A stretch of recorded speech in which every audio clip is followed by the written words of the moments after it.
Hello guys, welcome to Percy Fiction. So in this video, we will see, what if Percy was the twin brother of Izuku Midoriya reborn in MHA verse? If you enjoy these kinds of stories, don't forget to show us some love by hitting the like button and subscribing to the channel. Your support means the world to us. Now, let's start the story. Chapter 1. Twin Sparks.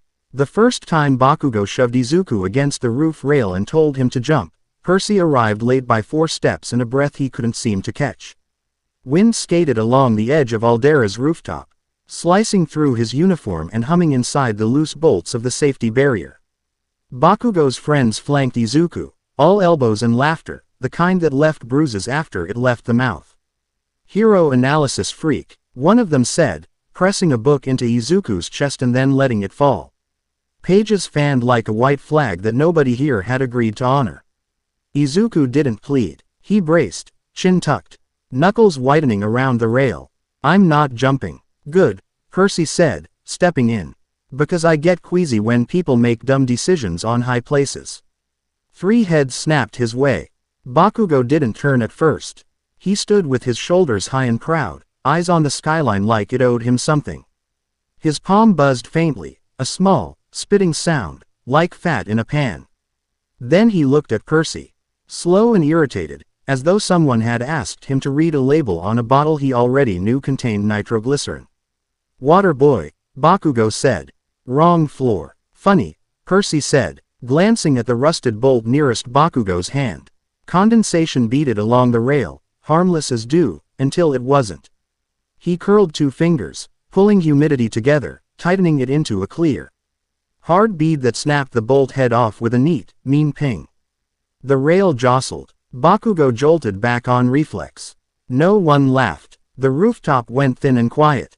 "Could have taken your finger," Percy added. He kept his voice level, even friendly. "Would have filed the paperwork, too." Izuku steadied, one shoulder bumping Percy's as he straightened. He didn't look at Percy. He didn't have to. They'd been moving around each other since before both of them remembered. Bakugo recovered quick, a heat shimmer rippling over his palm. "You think I'm scared of your sprinkler trick?" "Honestly," Percy tilted his head, "I think you get bored faster than you get scared. But if you're bored, go to class early." "They love that." Bakugo's friends shifted. Percy didn't escalate. He just stood there, hands in pockets, shoes set. The kind of posture that made fights feel pointless. He watched the water he'd condensed return to the air, thin vapor drifting. The city beneath them breathed in metallic rattles and far sirens. Somewhere below, a pipe coughed. He felt that little cough in the bones of his foot.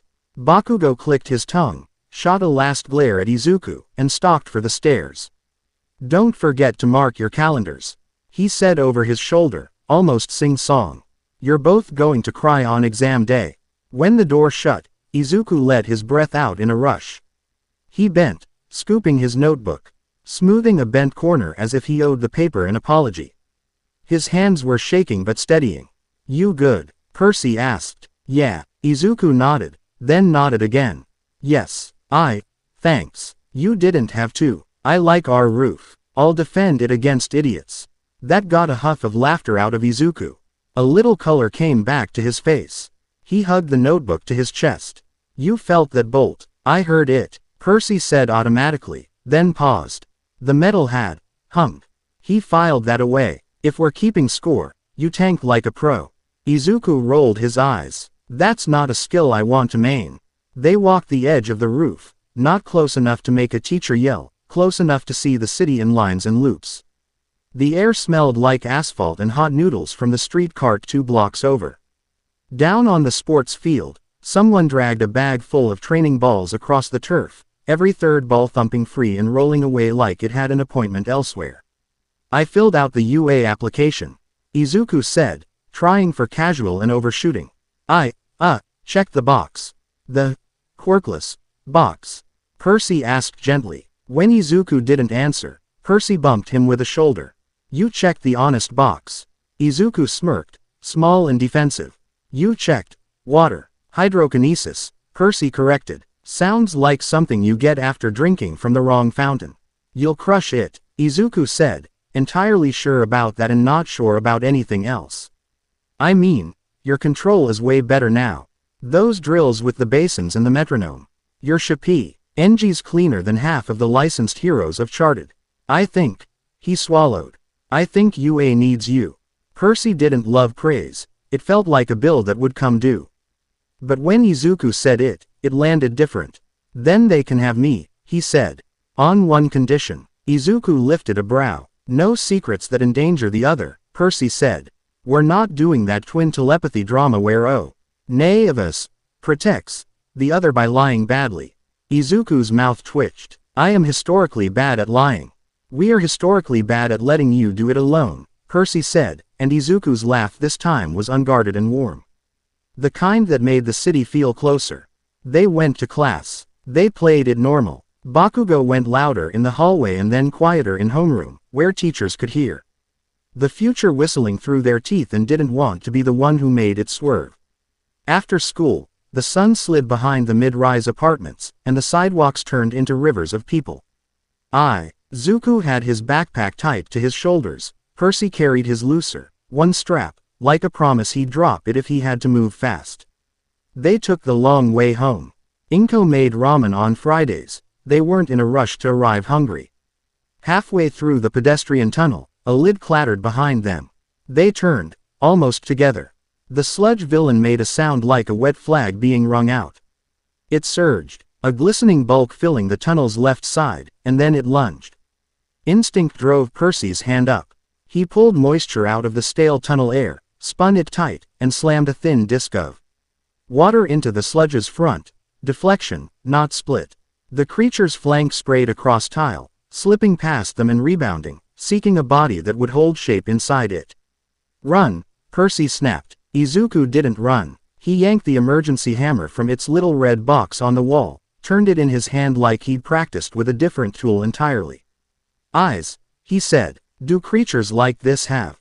Percy threw a wedge of water into the villain's upper mass. It shuddered, a rippling fold revealing two greenish whorls like drowned marble. Izuku moved without waiting, hammer stabbing between the whorls. The sludge roared, convulsed, and launched itself, past Percy, toward Izuku, faster now and meaner. Percy stepped. Pressure gathered in his feet, the air snapping inward as if the tunnel had swallowed. He split the surge with his shoulder and set an undertow at the monster's base. The sludge slid, not forward but down, scrubbing across tile. Percy swept with both palms, shaping a shallow gutter along the floor. The creature's body followed the path, a living mess diverted into something like a lane. Keep it stupid, Percy said between breaths. Make it react. Izuku dodged the lashing appendage by inches, vaulted the gutter Percy made, and yanked the next red box open, this one holding a powder fire extinguisher. The sludge hissed at the chemical burst, the kind of hiss a brat makes when someone cuts off their favorite taunt. It recoiled, and for a heartbeat, Percy felt the tunnel's humidity spike, the air water heavy and eager. He rode that feeling. A burst of compressed vapor popped beneath his heel, launching him forward in a step that was almost a slide. He vaulted over the gutter wall, landed in the shallow with the sludge bulking toward him, and slammed his hands to tile. The gutter's sides rose, folding around the sludge like a trough, guiding mass into a spiral. He didn't try to crush it. He made it chase its own momentum until it slowed by obeying. The manhole cover above them rattled, then skittered aside, clanging on concrete. A pair of bright blue eyes appeared in the hole followed by a grin as big as a billboard. Never fear, the newcomer shouted. I am All Might, Izuku said, very softly, as if he didn't dare use full volume on a name like that. All Might dropped into the tunnel like a boulder wearing a tie. He assessed in half a second. Kids out of the main mass. Villain contained but not captured, pressure dynamics that would complicate a straight punch. He measured Percy with a look and nodded like he approved of a math solution. Then he did punch, downward. Open palm to keep the splash predictable. Air flexed. The trough Percy shaped absorbed the hit, tile buckling but directing the sludge into a wide, sloppy bloom. A second later, All Might had the bottle out, pop, swish, cork. Clean, practiced, world-saving. He tucked the bottle under one arm the way people cradled good bread. Excellent improvisation. All Might boomed. He sounded like a radio that thought the volume knob was broken. You two moved like a squad. Are you aspiring heroes? Izuku's mouth opened. No sound came out. Percy wiped his hands on his uniform pants and found a voice. We're applying, he said. Ambitious. I love it. All Might clapped them both on the shoulders. Izuku made a sound and then tried to pretend he hadn't. Remember, a hero's quirk is a tool. Their heart is the hand that uses it. He said it like a slogan, but when he looked at Izuku, the grin softened into something private. The train of events that would change Izuku's life began to roll. And Percy recognized the moment by the way his brother swayed on invisible rails. Police showed up. Statements were taken. All Might turned into steam and sunshine and was gone. They walked home even slower after that. In the kitchen, Inko fussed and hugged and then pretended she hadn't. Ramen bowls steamed on the table. The apartment's windows had fogged gently. Percy dialed the humidity down without thinking, a little tug that let the glass clear like breath unwinding.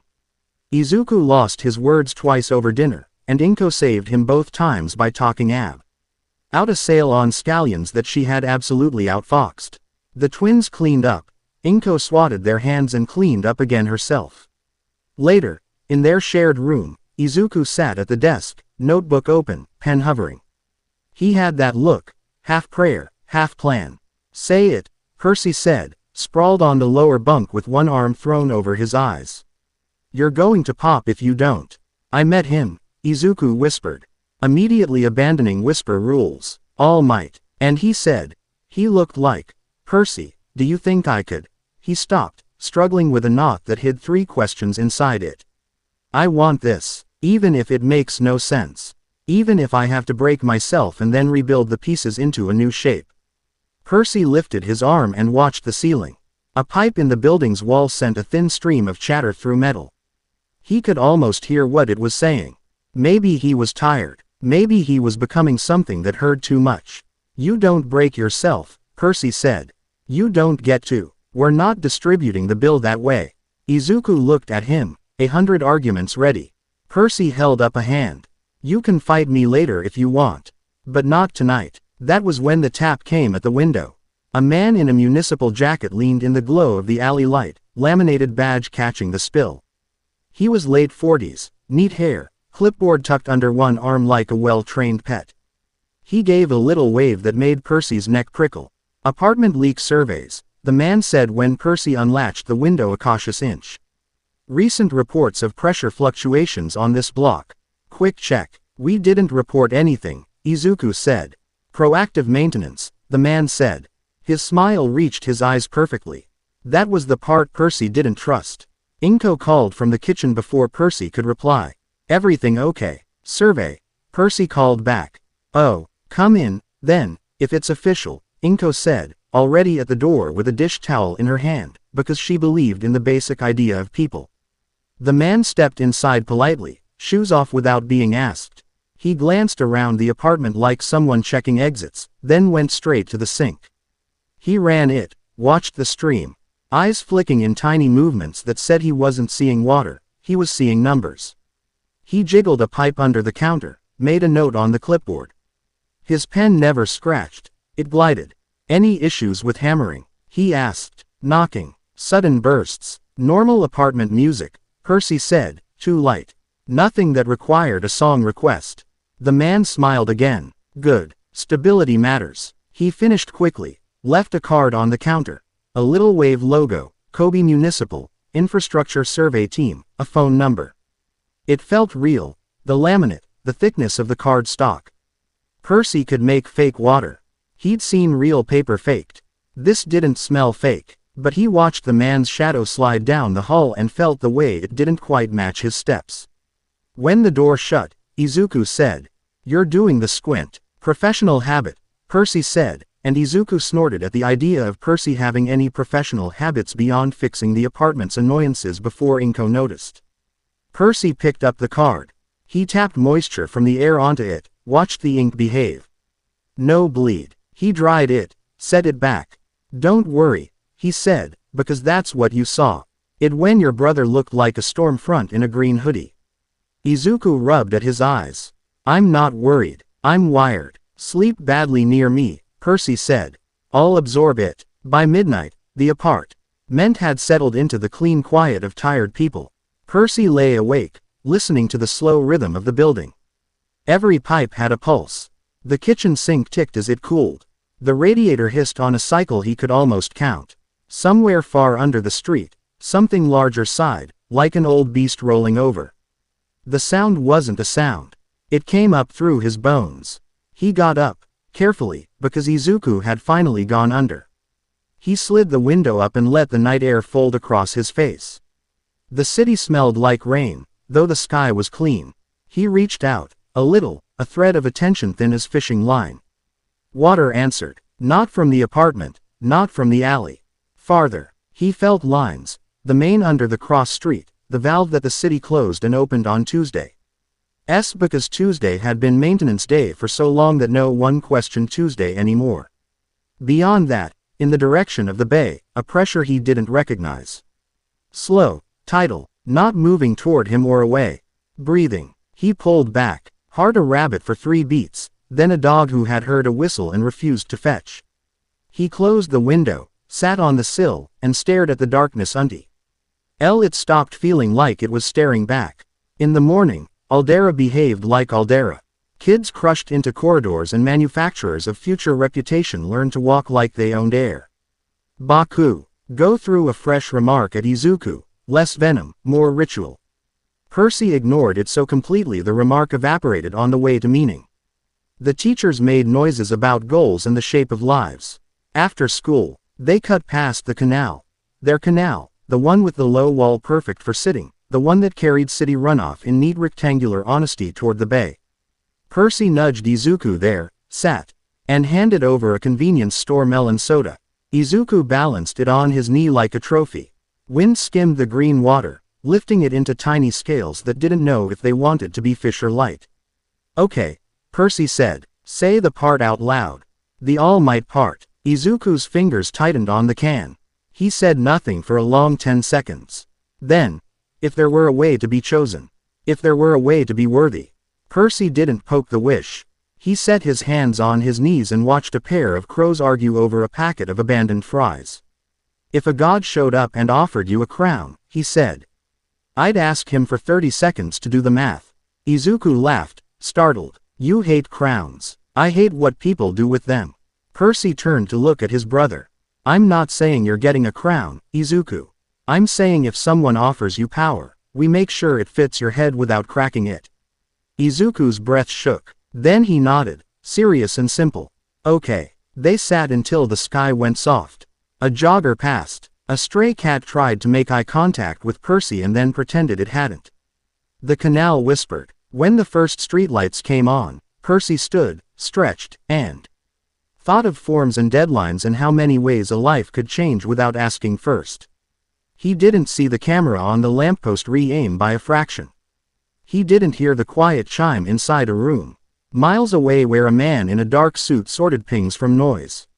Subject Nereid, the man said, reading the little flag attached to the canal feed, words dry as tea leaves. Consistent with prior signature. Maintain observation. A younger voice on his left, female, steady, said, he's a kid. And he contained a civilian class incident yesterday without harm. Which is why we observe, Director Shin Kanzaki said. Eyes on the pressure graphs that displayed more like tides than spikes. I appreciate competence. I distrust outliers. He flicked a finger. The canal feed minimized. Another screen materialized. A scheduled talk at UA. About quirk risk profiles and the public good. He watched the promotional clip like a man studying a lock he intended to pick for the sake of the building's safety. Back at the canal, Percy and Izuku shouldered backpacks and headed home, stepping in rhythm without needing to mean it. They didn't talk about the window tap. They didn't talk about crowns. They talked about Inko's ramen and how to split the last piece of pork fairly if fairness didn't count as half. Flip a coin, Percy suggested. I'll just give it to you, Izuku said, rolling his eyes. Rude, Percy said. I want the thrill of victory. Then you can have the thrill of being gracious when I don't fight you for it. Percy grinned, bright and easy. The bay hummed, so far under the sea. Ity that most people would have called it imagination. He didn't. He felt it the way some people felt rain coming in their knees. They crossed an intersection on the walk signal. A scooter shot through the red.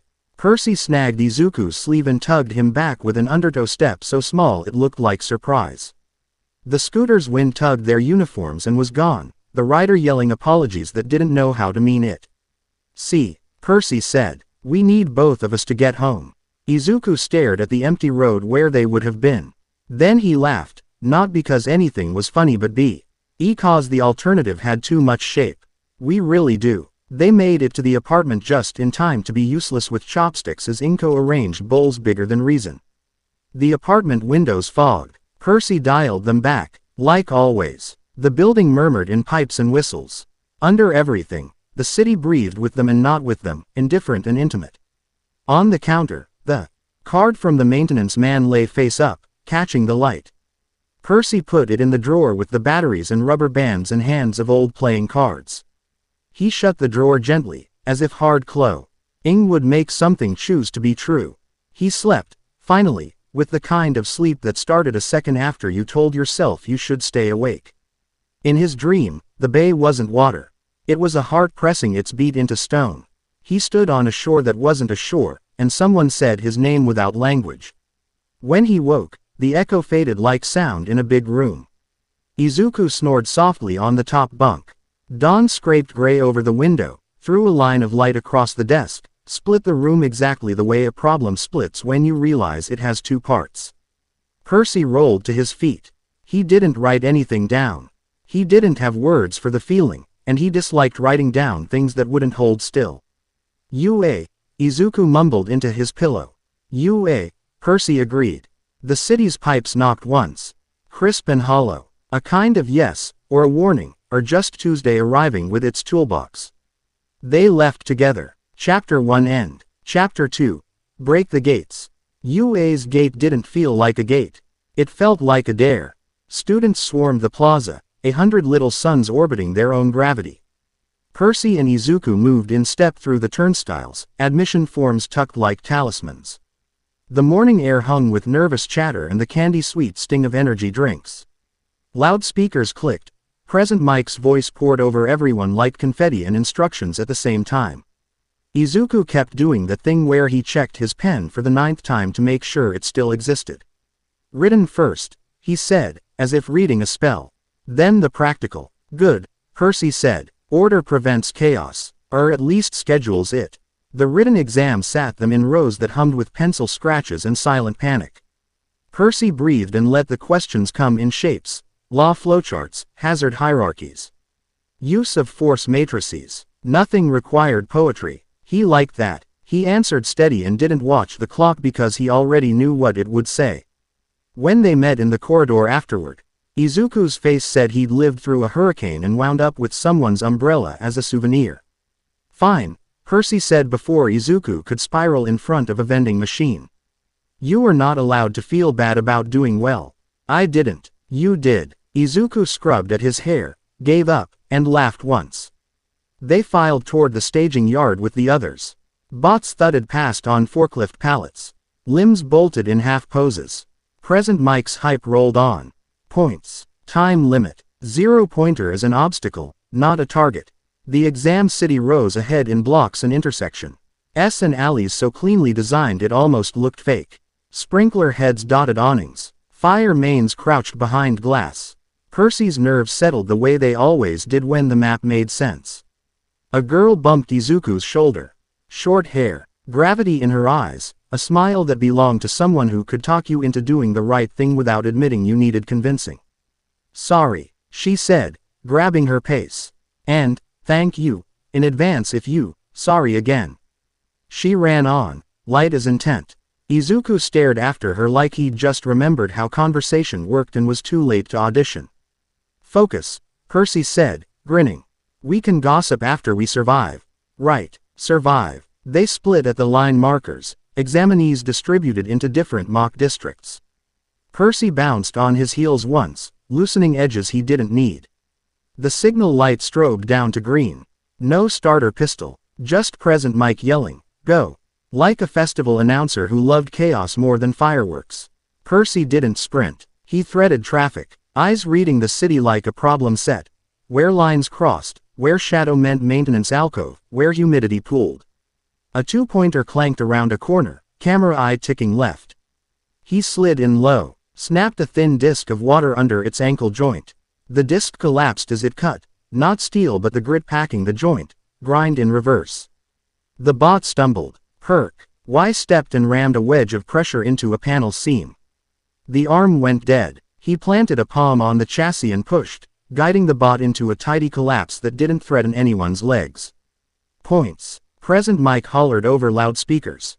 Nice. Examinee. Percy moved on. Left, through a narrow alley where an outdoor unit dripped condensation. He skimmed the drip in passing, gathered it in his fingertips. Rolled it into a marble that felt heavier than it should. A three-pointer lumbered into the alley mouth, chest thrumming. Percy flicked the marble into the intake grill. The hum choked. The bot coughed smoke and went limp. He didn't smile. He didn't linger. Every second mattered, and not because of points. This city was full of kids who would need someone to make sure their risk didn't turn into regret. Shouts burst 2 streets over.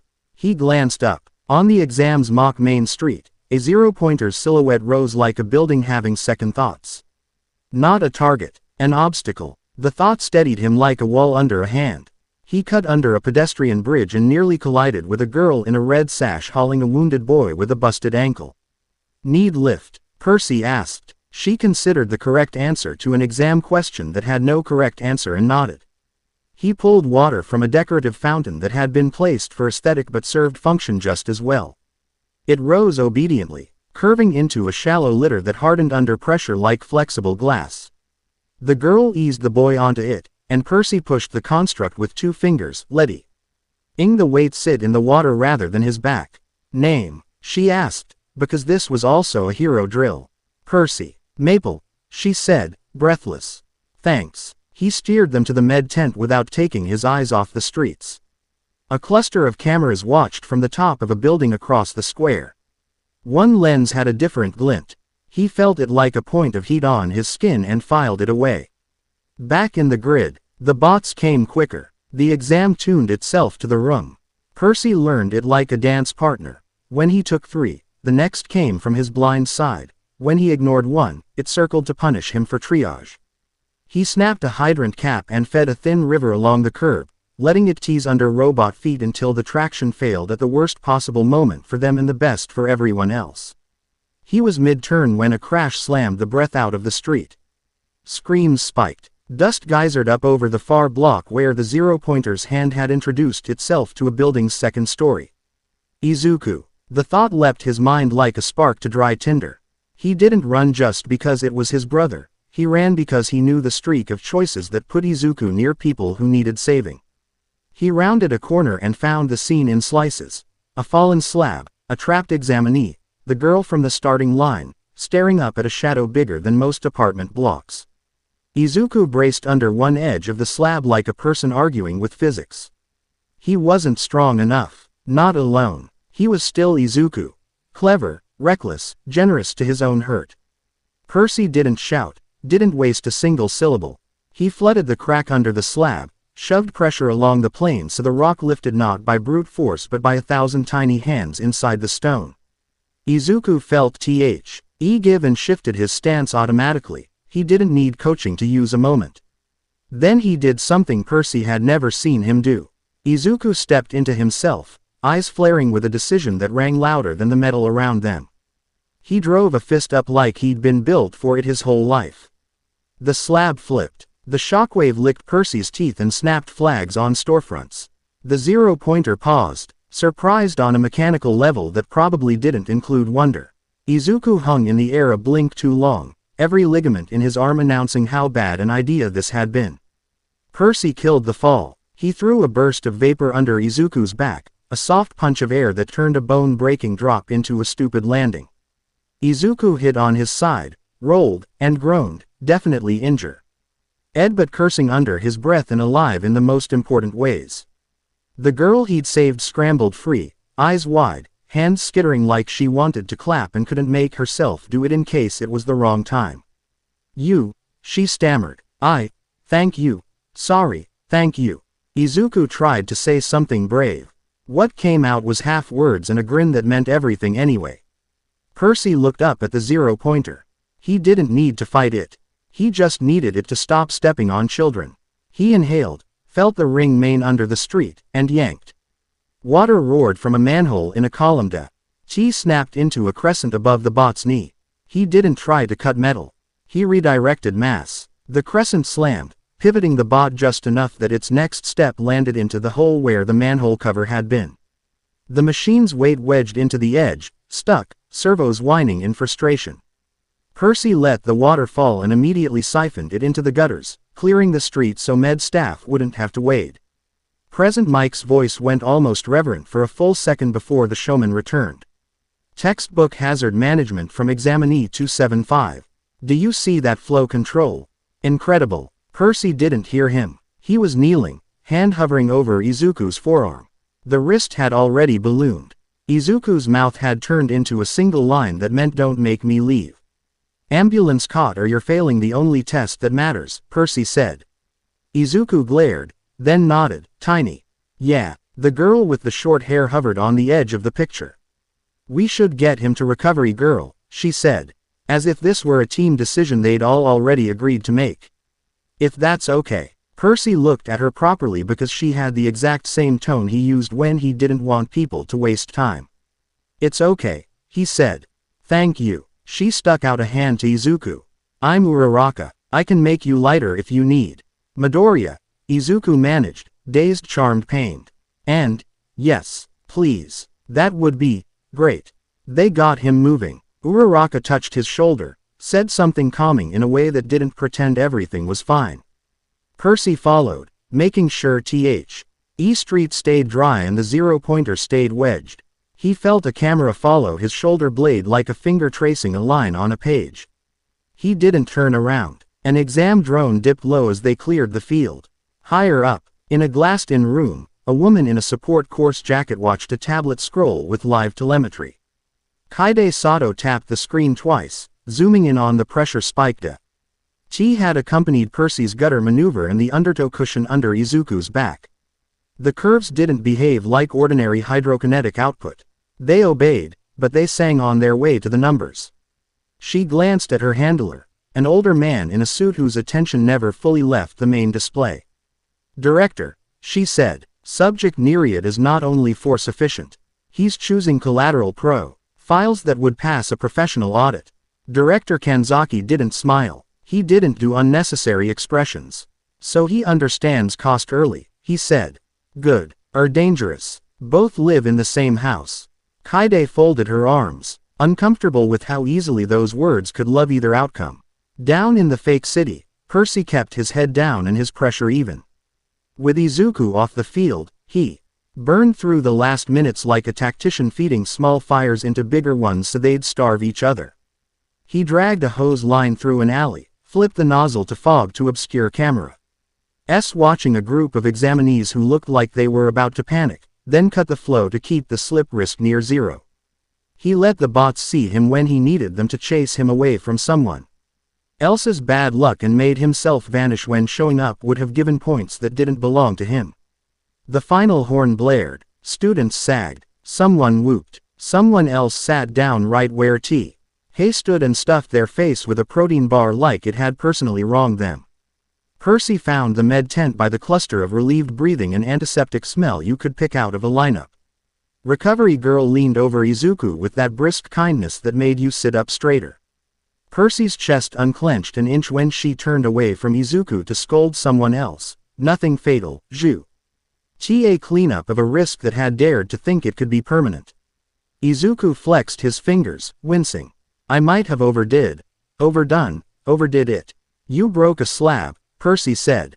He kept his voice easy. Because Izuku would do the self-flagellation without help. "Don't make it a habit until you have the warranty for it." Izuku blinked at him, hope and terror sharing a seat. Do you think you were a hero," Percy said. "And meant it." They sat on the curb outside the tent with paper cups of water that tasted like victory and lukewarm plastic. Kids chattered around them, trading war stories like cards. Uraraka waved from across the way. Percy waved back without thinking about it. A shadow fell over them. Not a cloud. A person with careful shoes. Percy Midoriya, the man said, offering a businesslike smile. He wore a UA visitor badge that looked real and a tie that looked like an apology. Kobe Municipal Infrastructure Survey Team. We met at your home, I believe. Percy set the cup down on his knee. Busy day for surveys. Big events stress systems, the man said. I appreciate your exam performance.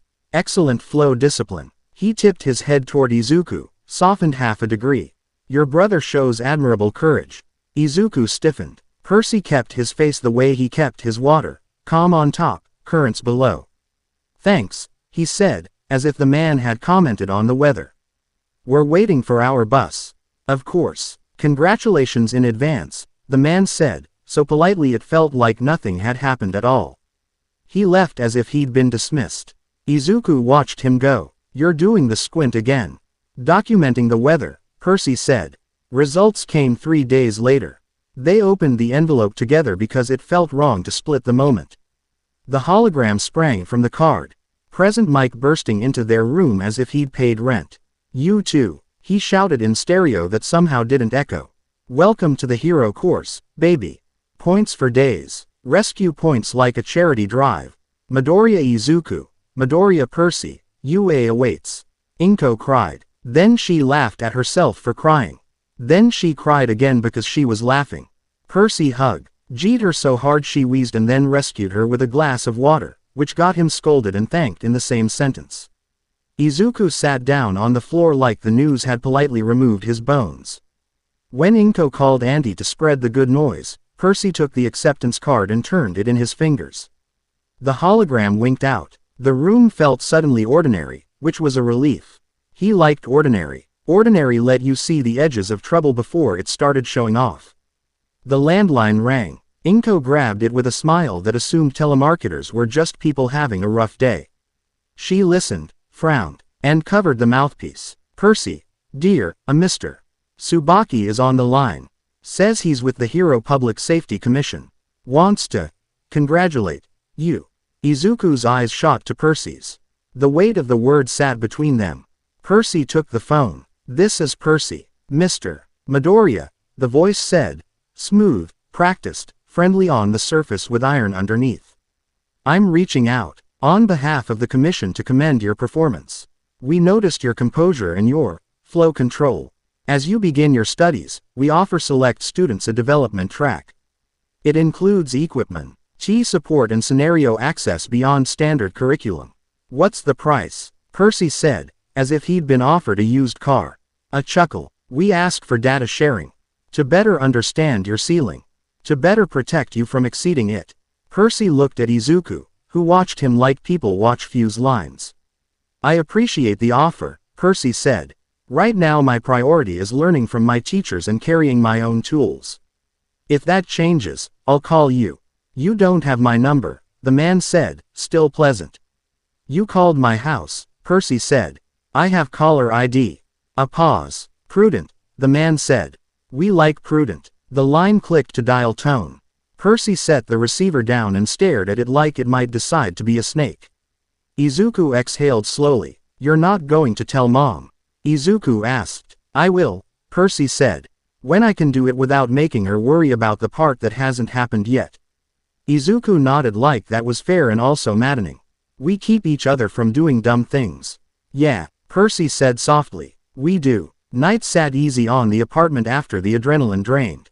Percy washed the dinner bowls and let the water run warm over his hands a beat longer than necessary. Pipes sang tiny songs that he didn't try to translate. In their room, Izuku lay on the top bunk, staring at the ceiling like he could see UA through it. You thinking about All Might? Percy asked. I'm thinking about being worthy, Izuku said into the dark. And about not being a cautionary tale.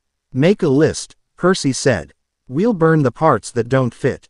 He slept, eventually. In his dream, the bay pulsed again. Not dangerous, not safe, just present. He stood on the shore inside his chest and didn't step forward. He waited. The water didn't grab. It breathed. He let it. Morning came honest and loud. They dressed. They laced their shoes. They checked their forms for errors that didn't exist and then checked again because anxiety demands tolls even after you cross bridges. On the way out, Percy palmed the drawer with the maintenance card and left it closed. The city smelled like bread from the bakery downstairs and like rain when there weren't clouds. He and Izuku hit the street at the same step without trying. At the canal, he glanced at the surface. A tiny ring rippled outward where nothing had fallen in. "Don't start," he told it under his breath, and felt ridiculous.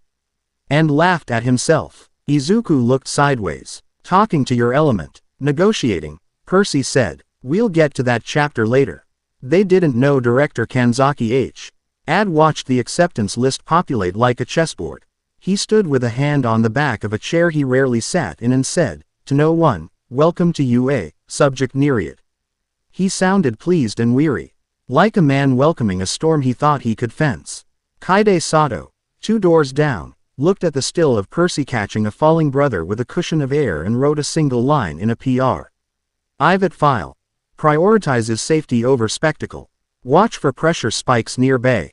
UA waited. Problems waited. Polite as people at a crosswalk. The twins crossed. Chapter 2 end. Chapter 3. Fault lines and first wins. UA felt like a living machine the first week. Doors on sensors, walls that hid training seams, faculty who could erase you from a fight with a look. Aizawa explained rules like someone reading a shopping list and then made the rules mean something with one blink. Present mic was a festival you couldn't shut off. Midnight's Heels said pay attention even if your brain tried to wander. Percy liked that the school didn't pretend safety was a given. The track cracked when someone hit it wrong. The cafeteria buzzed with stories that already had blood in their edges. The dorm proposal flyers talked about community like it was a muscle you'd have to train. Good. He trusted things that remembered risk. On the first assessment day, Aizawa's scarf hung loose around his neck like a casual threat. "Show me where you're at," he said, dry as chalk. "If you don't clear my bar, there's the general course. If you clear it, there's still the rest of your life." They filed to the athletics field in matching gym clothes. Sun on skin, breeze off the city, a bank of sprinklers ticking quietly under dormant. Percy clocked valves. "Habit. Ball throw first," Aizawa said. "Use your quirks. Don't break my field." Bakugo rocketed his ball so high it left a contrail. He grinned like a challenge had smiled back. Uraraka went infinity by making the ball weightless and tapping it into space. Then blushed when the class cheered. Ojiro was clean lines and technique. Zero apologized to gravity by stealing distance with tape. Iida announced everything he did like a court stenographer narrating his own legs. "Midoria," Aizawa called. Both twins glanced up. Aizawa's mouth twitched by half a millimeter. "The other one." Percy stepped into the circle, turned the ball in his hands. The leather was dry, tiny cracks mapping a life of being thrown by kids who wanted to matter. He bounced on his toes once. He didn't need power. He needed leverage. "Don't show off," Aizawa said without looking at him. Which in teacher meant, "I will know if you do." "Understood," Percy said. He palmed the ball, pulled moisture out of the air, and spread it in a thin film over the leather. Not slick. Sticky. He shaped a sheath of water around the ball's back hemisphere, pressure curved so it would throw itself after release for a heartbeat more before collapsing.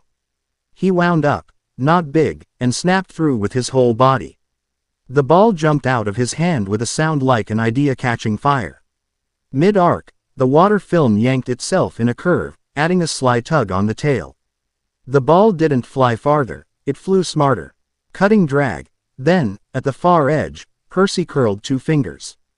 The film collapsed into a thin ring and flicked the ball once, like a coach sending a runner.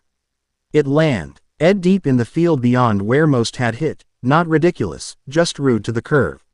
Numbers flashed. Whistles from the sidelines. Kaminari whooped. "Distance respectable," Aizawa said. "Ingenuity better. Don't do the tail flick in a crowd. I don't want to write a report that uses the phrase, decapitated by water bracelet." Next, Percy stepped out. Momo glanced at him from her place in line. Her gaze was laser focus even when she wasn't trying to burn anything. "You used the film like a second wrist," she said quietly. "Wanted to see if the air would cooperate," he said. "It did," she said, and that was the compliment, clean. Exact. One by one, the tests unfolded. sprints, jumps, sideways shuffles to make you look silly if you thought power made you graceful by default. Izuku ran like a promise with a governor on it. Percy could see the restraint in his shoulders, the way he micro-adjusted each footfall to keep from blowing out a joint. All Might had promised training. Percy could read the work in progress. Between drills, Todoroki watched Percy with that glacier stare that wasn't hostile so much as diagnostic. At the grip strength station, while Bakugo cackled over his SC. Or like he'd punched the machine into friendship, Todoroki stepped closer. "You sheared the ball's drag without harming the field," he said. "I like the field," Percy said. "You could shear people's joints the same way," Todoroki said. "Not accusation, just math. Will you?" Percy held his gaze. "Do you intend to freeze anyone's lungs from the inside?" "Only villains who make it necessary," Todoroki said, instantly. "And I'll break a line when someone tries to break people I'm responsible for. Until then, hydraulics lose. They don't cry about it." A muscle in Todoroki's jaw jumped. It wasn't anger. It was interest. "Useful answer," he said. "I want a spar." "After class," Aizawa said from 3 meters away without looking. "You can admire each other's ethics later." By the time they crawled out of the last drill, people were sprawled on the turf in a pattern that looked like fallen punctuation. Aizawa scrolled through a tablet. "Good. Most of you cleared my bar. Try not to trip over it on the way to lunch." He turned, scarf whispering like a disappointed cat. "Short speech," Kirishima said, impressed. "That was a speech?" Kaminari asked. I blinked. "Congratulations," Iida said in the exact voice people used to congratulate lab rats for finding cheese. He meant well. He always did. They staggered toward the locker room in clumps. Mid-march, the loudspeakers clicked. A new announcement slid over the campus, this one draped in civic language. "Students with afternoon free block may attend the Hero Public Safety Commission talk at Auditorium C. Risk profiles, ceilings, and the public good." Izuku looked at Percy. Percy made a face that said, "Do we walk into the obvious?" Izuku made a face back that said, "We might as well hear their pitch in the sunlight." They went. Auditorium C smelled like wood polish and anxiety. A suited HPSC representative stood at the podium with a smile trained to reassure donors and make teenagers feel like they'd been given a lollipop after a vaccine. Slides shuffled bright on the screen. Incident graphs, injury reduction percentages, phrases like ceiling declaration and safety interoperability. Percy listened for the parts that weren't said. You learn as much from an empty box as from a labeled one. In a society of powers, the representative said, we protect the vulnerable by understanding our outliers.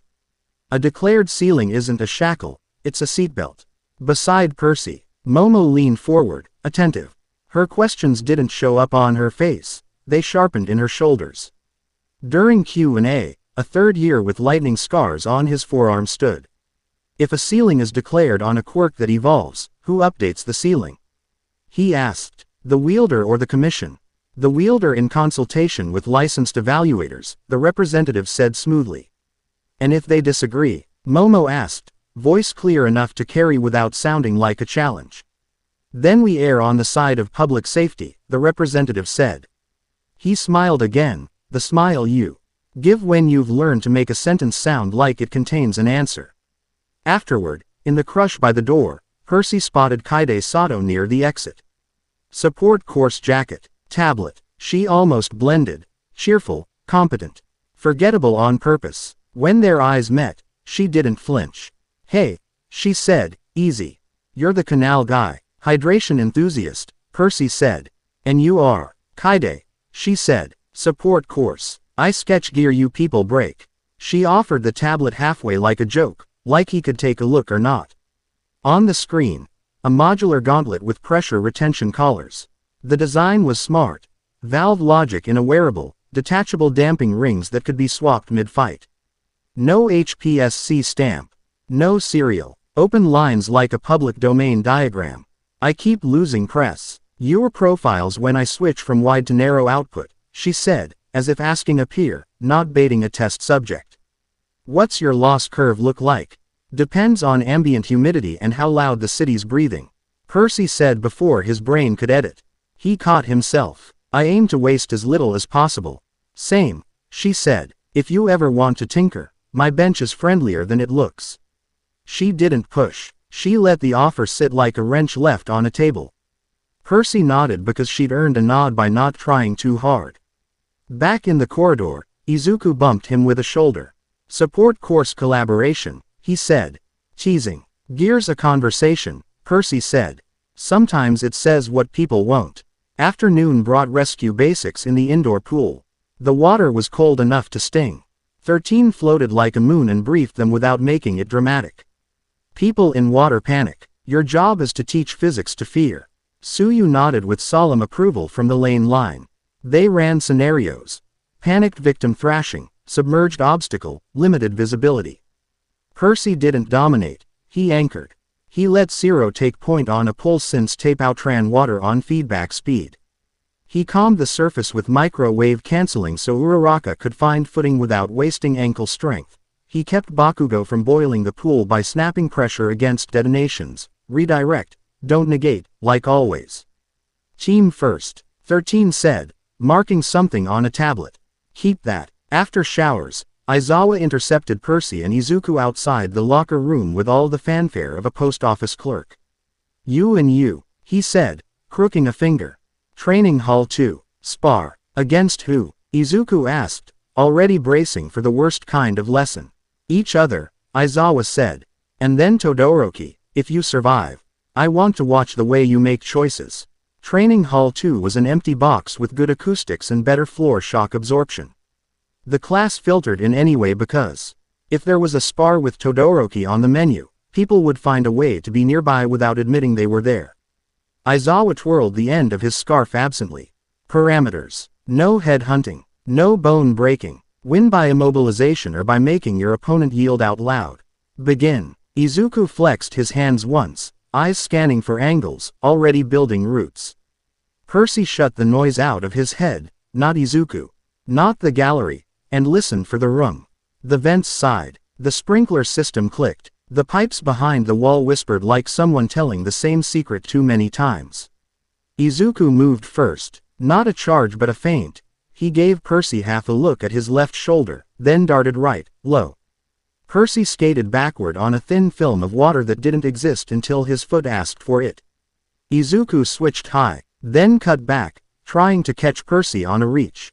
He almost did. Percy turned the floor into a low-friction stretch for a heartbeat, then released it so Izuku's spring met traction. Izuku adapted mid-step, knee bending deeper to absorb instead of launch. Good. Always adapting. I could outlast you, Izuku said, not a taunt, just a diagnostic. Not trying to win sprinting, Percy said. He popped a small vapor burst behind Izuku's shoulder. It didn't shove, it distracted. Izuku swatted it like a mosquito and found a wall of water in front of him. Not thick, not heavy, just enough to obscure eyes. He cut left, elbow tucked, and Percy led him through, then grabbed him with a wrist lock that coiled like rope. Izuku exhaled, dropped his weight, and rolled Percy over his hip. Percy broke the fall with a cushion of air and hit the mat laughing. Yield, Izuku said, amused, breathing hard. For this second, Percy said, twisting free. He snapped a ribbon of water around Izuku's ankle, gentle. A suggestion, not a trap, then pulled a second line that looped higher. Izuku hopped, kicked, let the ribbon wrap, then used it as a pivot to spin in, closing distance.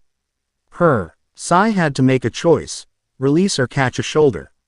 He released. Izuku slipped past and tapped Percy between the shoulder blades. Point, Kaminari whispered loud enough to fail whispering as a skill. Aizawa watched with hooded eyes. No commentary. They reset. Percy went more aggressive on the next exchange. 2 jabs of pressure to Izuku's left, a low sweep that didn't sweep legs but stole balance by shifting air density. Izuku weathered it and clipped Percy's ribs with a light hook that promised worse. Percy grinned. He liked that promise. Enough, Aizawa said, voice soft. They froze like someone had cut power. You don't win each other. You sharpen each other. Todoroki. Todoroki stepped in, expression reset to default. Winter over hot springs. Against which? Percy. Aizawa said. Same rules. They took positions. The room held breath. Todoroki opened with frost low across the floor, a slick the length of the hull. Percy didn't fight it, he went with it, riding the slide. By shaping a thin keel of water under each sneaker, he leaned into the cold and let it be foundation.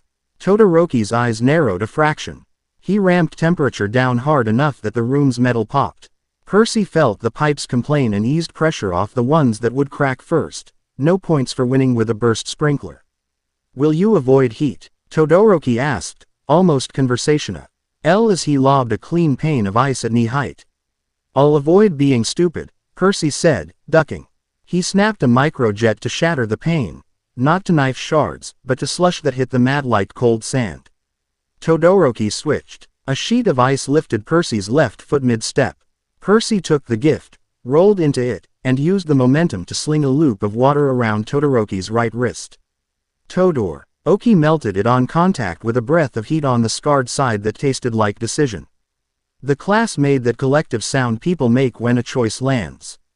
Percy didn't call it out. He built a pressure channel along the floor that would steal force from Todoroki's next slide. Todoroki didn't bite. He stepped in, ice blooming underfoot, and fainted with heat again without committing.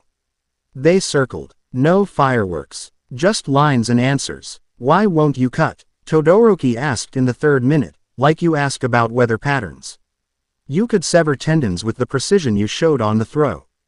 It would end fights. Ending a fight isn't the same as finishing it right, Percy said, keeping his arms loose, hands open. He caught a thin plume of steam off Todoroki's shoulder and fused it so it didn't fog his own sightlines. If I maim, my default, I'll reach for it when I'm tired. I prefer habits that don't ruin breakfast later. Todoroki's mouth almost smiled. Then he carpeted the floor in ice thicker and faster than before. Percy pulled moisture from his lungs for a heartbeat to keep breath from fogging, then shoved a counter curve under the ice, lifting a lip Jew. Saint enough that Todoroki's own slide met resistance at the wrong angle. Todoroki recovered. Of course he did, but Percy was already there, palm on shoulder, not a strike, a pin. Yield, Percy said quietly. Yield, Todoroki said in the same tone, not offended, not defeated. Again, Aizawa cut them. That's enough for today, he said. You, to Todoroki, stop glazing my floors unless you're willing to buff them after. To Percy, you think clearly under pressure. Keep the, not maiming, default. You'll need it when you're tired. He looked at Izuku. Control is also a choice. Make the same one. They broke. The gallery dissolved into a hum of commentary. Hiroshima clapped Percy on the back hard enough to count as bone testing. Bro, that was manly in a very non-flashy, engineer way. Compliment accepted, Percy said, unsure what box to put it in. Very accepted, Hiroshima said, thumbs up like a billboard. After dinner, Percy found Momo in the support lab, goggles on her head, hair pinned up with improvised clips that were probably brilliantly designed without trying. The lab smelled like heated plastic and ideas. You came, she said, not surprised. You mentioned lost curves, he said, stepping to the bench. Kaide wasn't here. Her tools were neatly arranged, labeled like she expected anyone to borrow them and then expected herself to forgive them when they didn't return on time. Momo slid a sketch toward him, a pressure-dampening ring with micro-channel ridges. Your undertow steps spike telemetry, she said. If we fit a ring that absorbs the high-frequency edge of your burst, you could cut your recovery time between micro-jumps. Percy ran a finger over the sketch. Trade-off. Peak agility drops by a sliver, she said. But your consistency improves. Fewer slips. Safer in crowds. It might also protect the floor from glazing. Her lips tilted, amused. That matters, he said. I'd rather arrive where I intend than arrive faster where I regret. He printed a prototype with that spooky speed she had when she knew exactly what she wanted, cooling it with a fan and a touch of a solvent that smelled like lemon.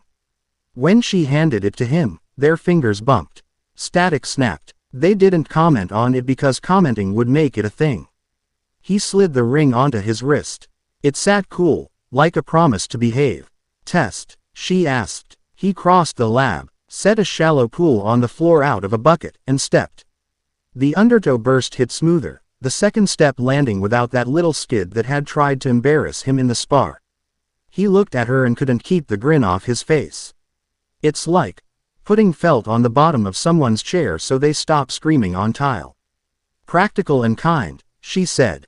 Good combination. Kaide popped in then. Earlier offer already old. She paused when she saw Momo and Percy at the bench, read the room with the competence of a pro who didn't make small situations large. You found the ring, she said. Niece, try not to blow a hole in my intake fans. Paperwork is a villain. Villainous paperwork, Momo corrected, face straight. Kaide saluted with a torque driver and went to her side of the lab. She didn't press Percy for anything else. He appreciated that more than he knew how to say. They wrapped late. On the way back to the station, they cut past the canal. The water was dark green and domestic. Streetlights made ladders on the surface that nobody climbed. Percy felt the bay below all of it like a low chord.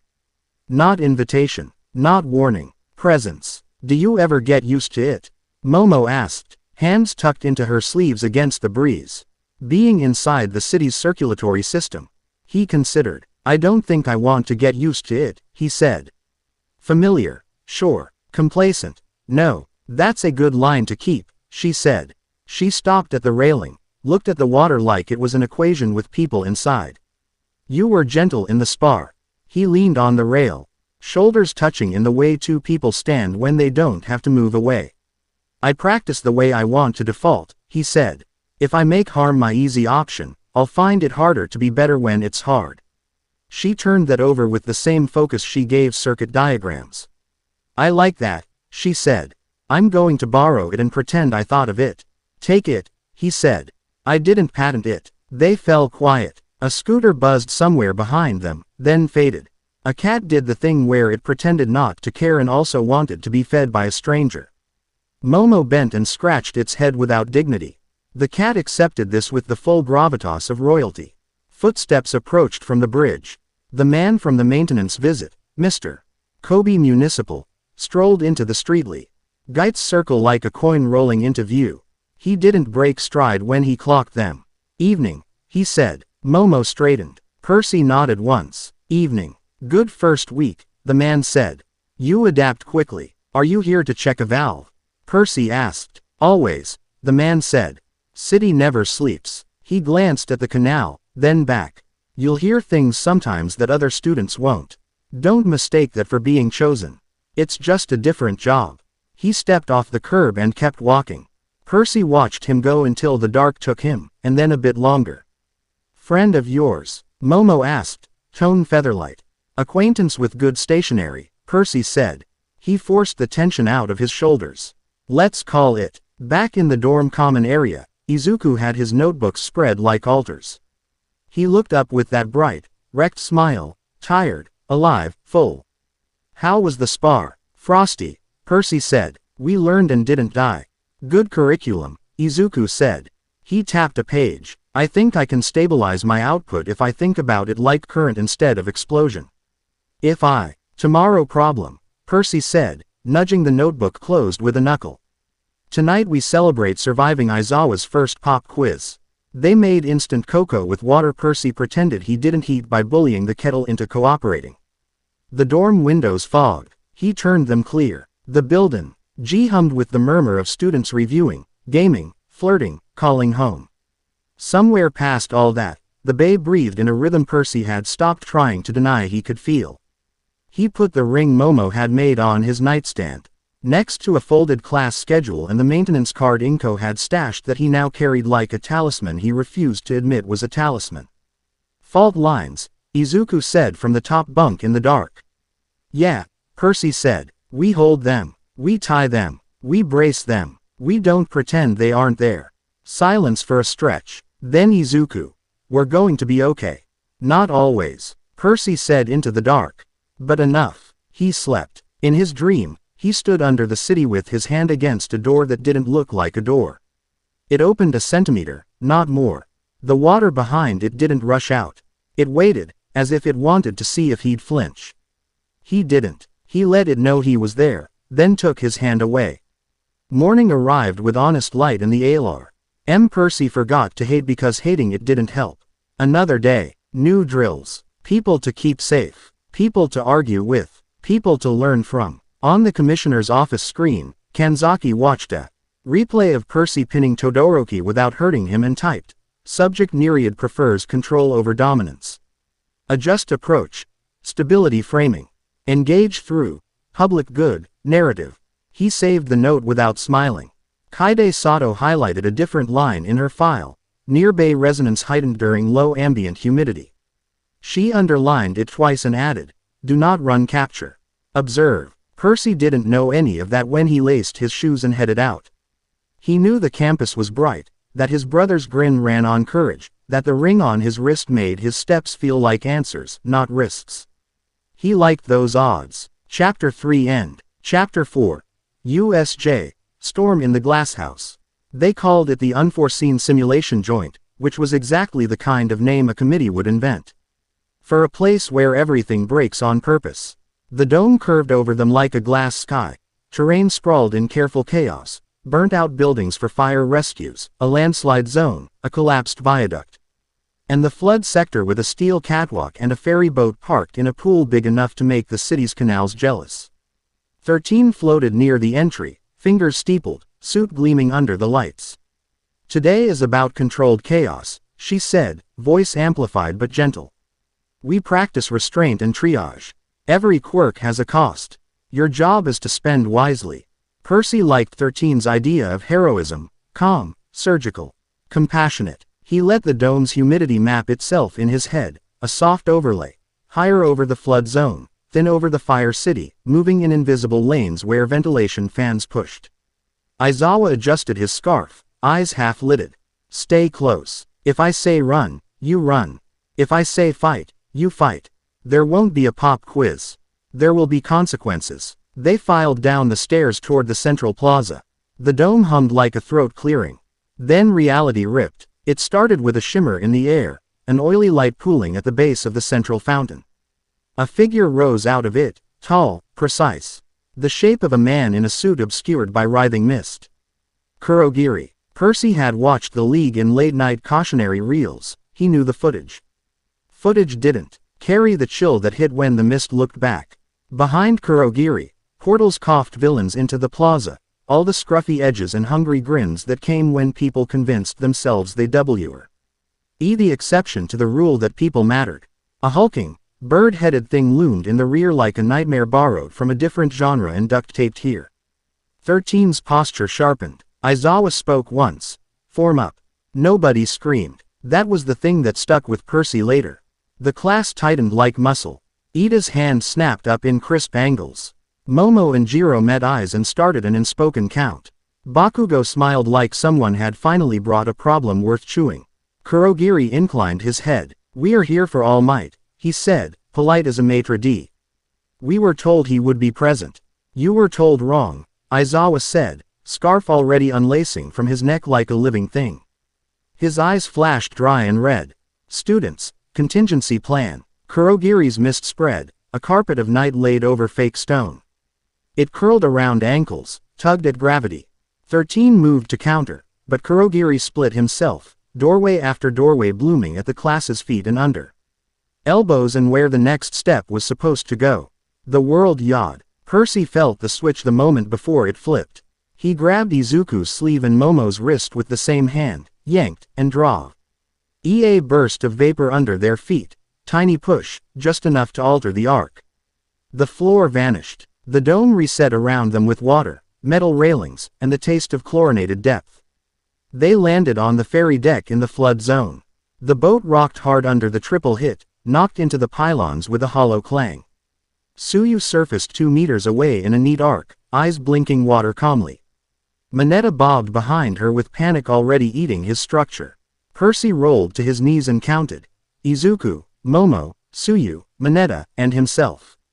Villains popped through portals onto the catwalk and into the water with the eagerness of people who hadn't read a manual to the end. 5 in the pool, wetsuits, trench knives, makeshift harpoons. 2 on the catwalk with guns they shouldn't have brought to a school. Another 3 on the far platform waving pipes like they thought theater would replace accuracy. "Status?" Izuku asked, scanning like he could see alternative routes overlaying the railings. "Flood zone," Tsuyu said. Calm as a buoy. Villains are trying to board. Hero. Mineta, Percy said, voice level, you're about to be the most valuable adhesive in this room. Choose a corner and start carpeting. Mineta stuttered. What? Stick the deck, Percy said. Make it a nightmare to stand anywhere that isn't where we want them. Mineta gulped, then nodded, ripping purple SPH. Arrays free and slamming them down with feral determination. Momo set her jaw and pulled materials from inside her costume, carbon fiber strips, a handful of magnetized clips, fabricating a net and a pair of folding batons with weight distribution fit for someone who cared about wrists. Shots cracked from the catwalk. Percy snapped a sheet of water upright, thin as glass, tilted just enough that the bullets glanced without ricochet. He didn't think about what would happen if he missed. He didn't miss. Guns, he said, and pointed. Izuku was already moving, low and fast, using the rail as partial cover. Tsuyu flicked onto the railing and launched a tongue strike that flung one weapon into the drink, clean and harmless as a fish release. Momo chucked a magnet clip, it clung to the second gun's barrel. And Percy pulled water around it in a tightening collar. The villain swore and dropped it before his hand got a steam burn lesson in conduction. Boarders incoming, Tsuyu called. 4 wet suits closed on the ferry from the port side, knife points gliding ahead of them in little silver flags. Percy grabbed the perimeter water and lifted it, not in a wall, he'd break sight lines for Izuku, but into a low flexing lattice over the rail, the way fishermen lay nets supple and ready. The first villain grabbed it and realized a second later his hands wouldn't let go.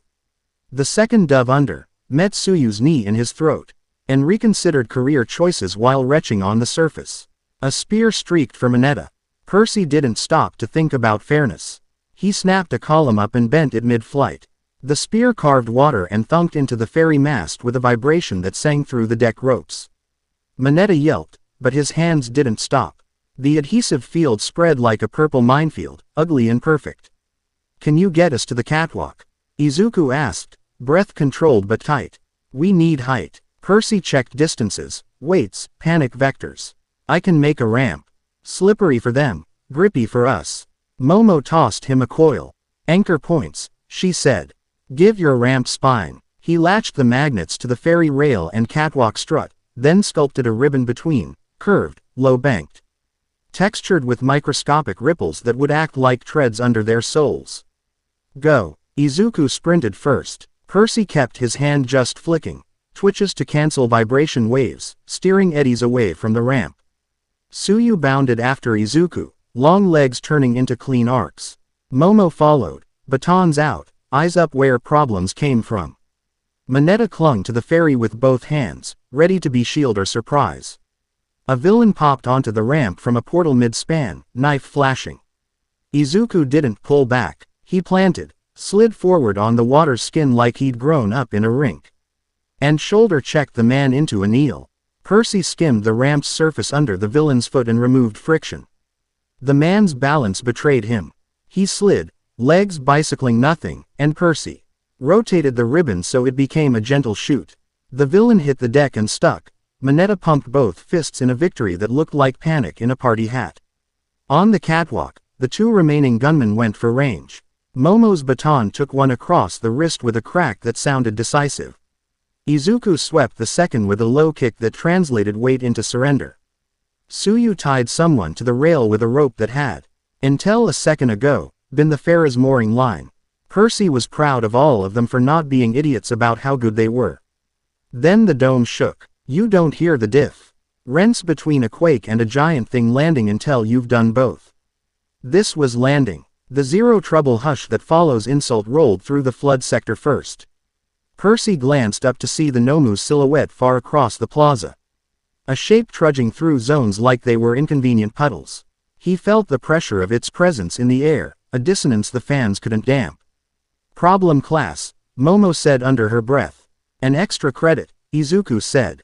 Minimize your jokes. Aizawa's voice cracked over the dome speakers, weirdly calm, thin with distance. Percy spent a half-second parsing tone. Aizawa was alive. Aizawa was already fighting. The rest could go in a box for later. Kurogiri's mist bowed near their catwalk. Come along, he said to no one and everyone. The teacher can wait, or not. He tore a portal open on the walkway like a throat. The metal screamed. Tsuyu leapt clear. Izuku grabbed Momo's forearm and yanked her back. Percy yanked the humid air in the portal's mouth hard.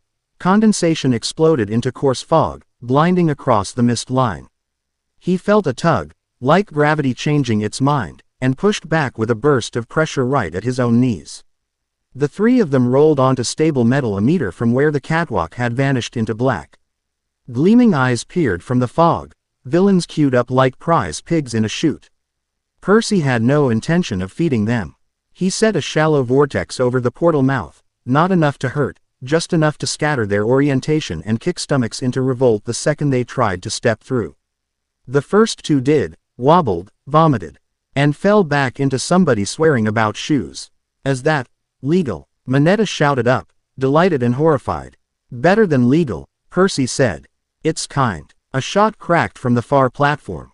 Percy didn't see the shooter, he felt the bullet punch air. He threw a flat sheet up. The round hit the water plane, slowed, fell with a plop that would be funny if it weren't a bullet. He traced the trajectory back, found a villain tucked behind a pillar, and knocked the gun away with a whip crack of dense air. Momo slid a baton across the grate, clipped it back to her belt, and nodded like a problem had been solved and catalogued both. Boats secure, Tsuyu called from below, glancing over the adhesive splotched deck with professional satisfaction. We should regroup. Izuku stared toward the plaza. Aizawa's fighting Shigaraki, he said, voice gone tight and focused. He can't keep erasure on everyone at once, and that Nomu is built to break people like him, Percy finished. They thought together the way they moved in the hallways, never taking the same path without being asked. Plan, Momo said. Get out of this fishbowl, Percy said. We go over, not through. He pulled from the pool, lifted a clean, curved bridge wide enough for three, textured like the ramp but with low walls to block small arms angles. He set anchors, magnets first, THN water tension pinning to rail fixtures. Move. They crossed. Kurogiri tried to mouth them again. Percy kept the bridge's density fluctuating just enough to make portal edges slip on nothing. They hit the platform at a run. Ducked a pipe swing from a man with a face that had learned all the wrong lessons, and made for the central stairs, where students from other zones were funneling in with varying degrees of grace. Iida flashed past like a salvation in primary colors. I'll get help, he shouted, engines already revving, steel feet a promise thrown at the dome doors. Good, Percy said, breath steadying as he climbed. Do that. Up top, the plaza was a mess stitched into a battle. Aizawa moved like someone who didn't care about cameras. His scarf snapped villains into knots before they realized they were caught. His gaze bare blinking steel. Shigaraki stalked like a bad thought he couldn't shake. Kurogiri's mist traced routes around Aizawa's line of sight. The Nomu stood at the edge of the scene, waiting the way a drumbeat waits for a song to catch up. We don't hit the Reaper, Percy said, keeping his voice for the people who needed it. We keep the side mobs off, and we shape the field for when the big guy moves. Copy, Izuku said. On it, Momo said, already creating. Smoke charges, small and bright. A thin, collapsible brace she pressed into Percy's palm, if you need to anchor a floodgate. Her gaze flicked to the Nomu, back to Percy. She didn't flinch. He loved that. Villains came at them in a knot, pipes and knives and overconfident quirks. Percy didn't play pretty. He threw a shallow dome of water over the first wave, then shoved pressure sideways through it. The dome became a conveyor belt that delivered assailants directly into a series of Mineta's stray adhesive globs like a comedy bit he didn't have time to appreciate. Izuku slipped past one man's clumsy punch, stuck a forearm clamp and a foot sweep, and left him gagging on the tile. Tsuyu oinked a second by the collar and pasted him to a pillar with a rope line and Mineta's last effective religion. Kurogiri adjusted. A portal bloomed at Percy's back, polite as an invitation to fall. Percy made the air there too dense to breathe for a half second. The mist stuttered, reformed, tried again. Percy turned it into a game of fractions. Keep the class on their feet. Keep the ground under their feet existing.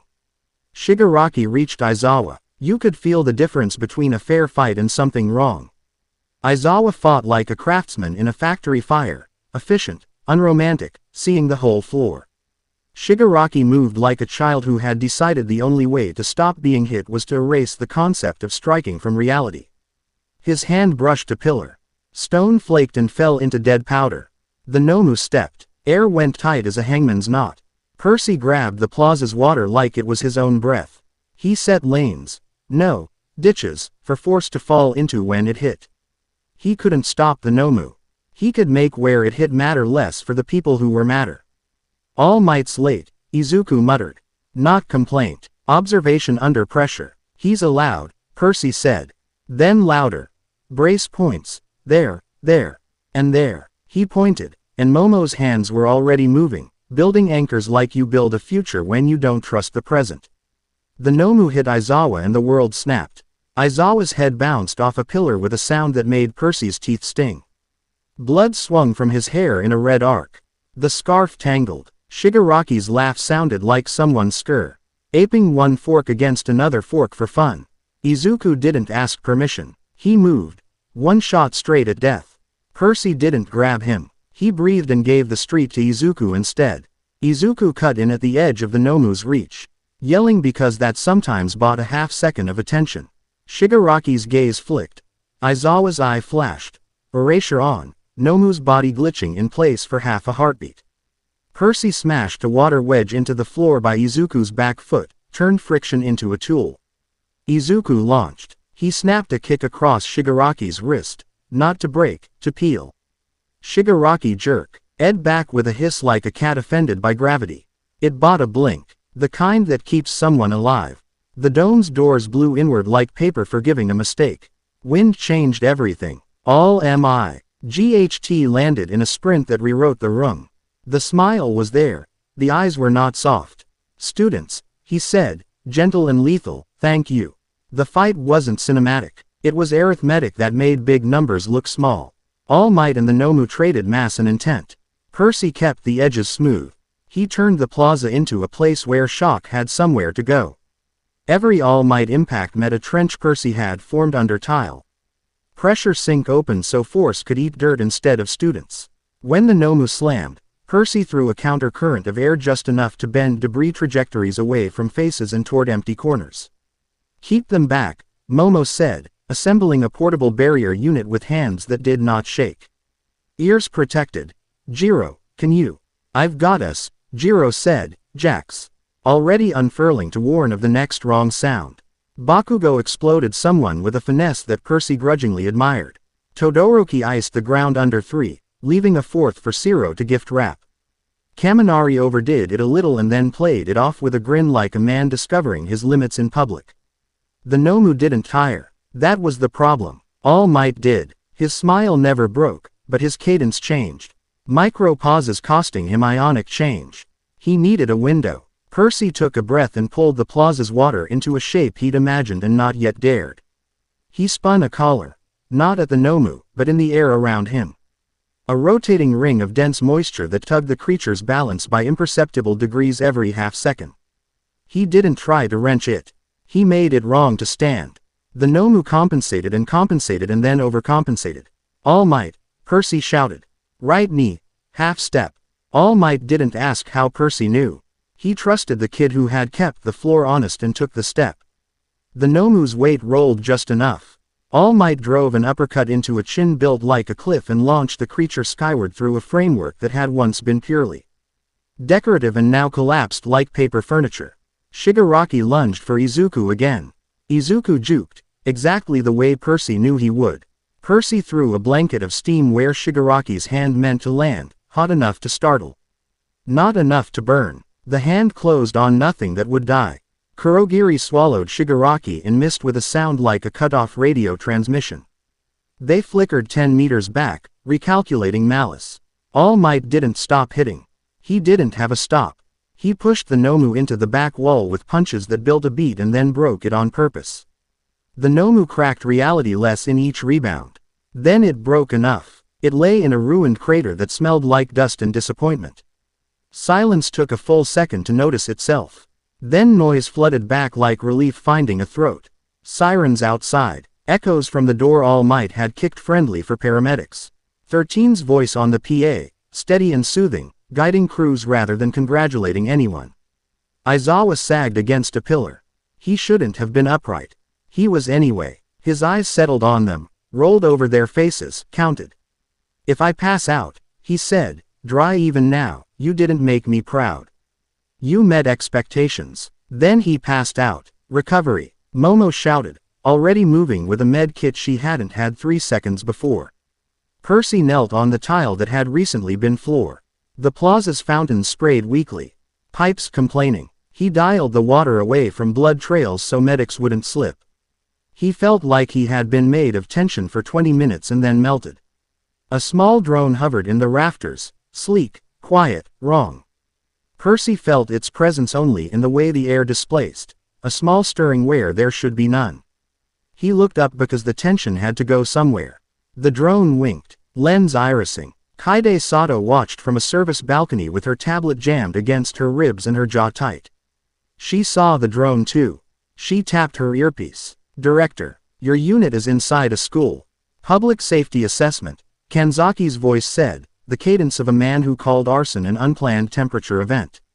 Neutral observation. If Arisu redrops and that thing spooks a student into a wrong move, we owe a family an apology, not a grant, Kaide said. I'm scrubbing the capture. Hold, Kanzaki said. Kaide folded her hand around the tablet and looked down at the kids who had just built a battlefield grown-ups didn't have to clean bodies from. Percy glanced up in that moment and met her eyes across the distance. He didn't know her face. He read intent anyway. She killed the drone. It pivoted, zipped toward an exit, and vanished like a rumor you refused to repeat. Kanzaki's silence on the line said he'd file this under insubor. Donation with acceptable outcomes, for now. All Might limped behind the hero mask. He leaned on a pillar for a breath that tried to hide his posture. Izuku stood 5 meters away, fists opening in CL. Osing-like hands trying to decide if they were still his. Percy touched his brother's shoulder with 2 fingers. Breathe, he said. Izuku breathed. Percy felt the ribs shiver, the small battle in lungs that still remembered earlier trauma. We did it, Izuku said, half asking. We didn't get in the way, Percy said. We kept the wrong things from happening.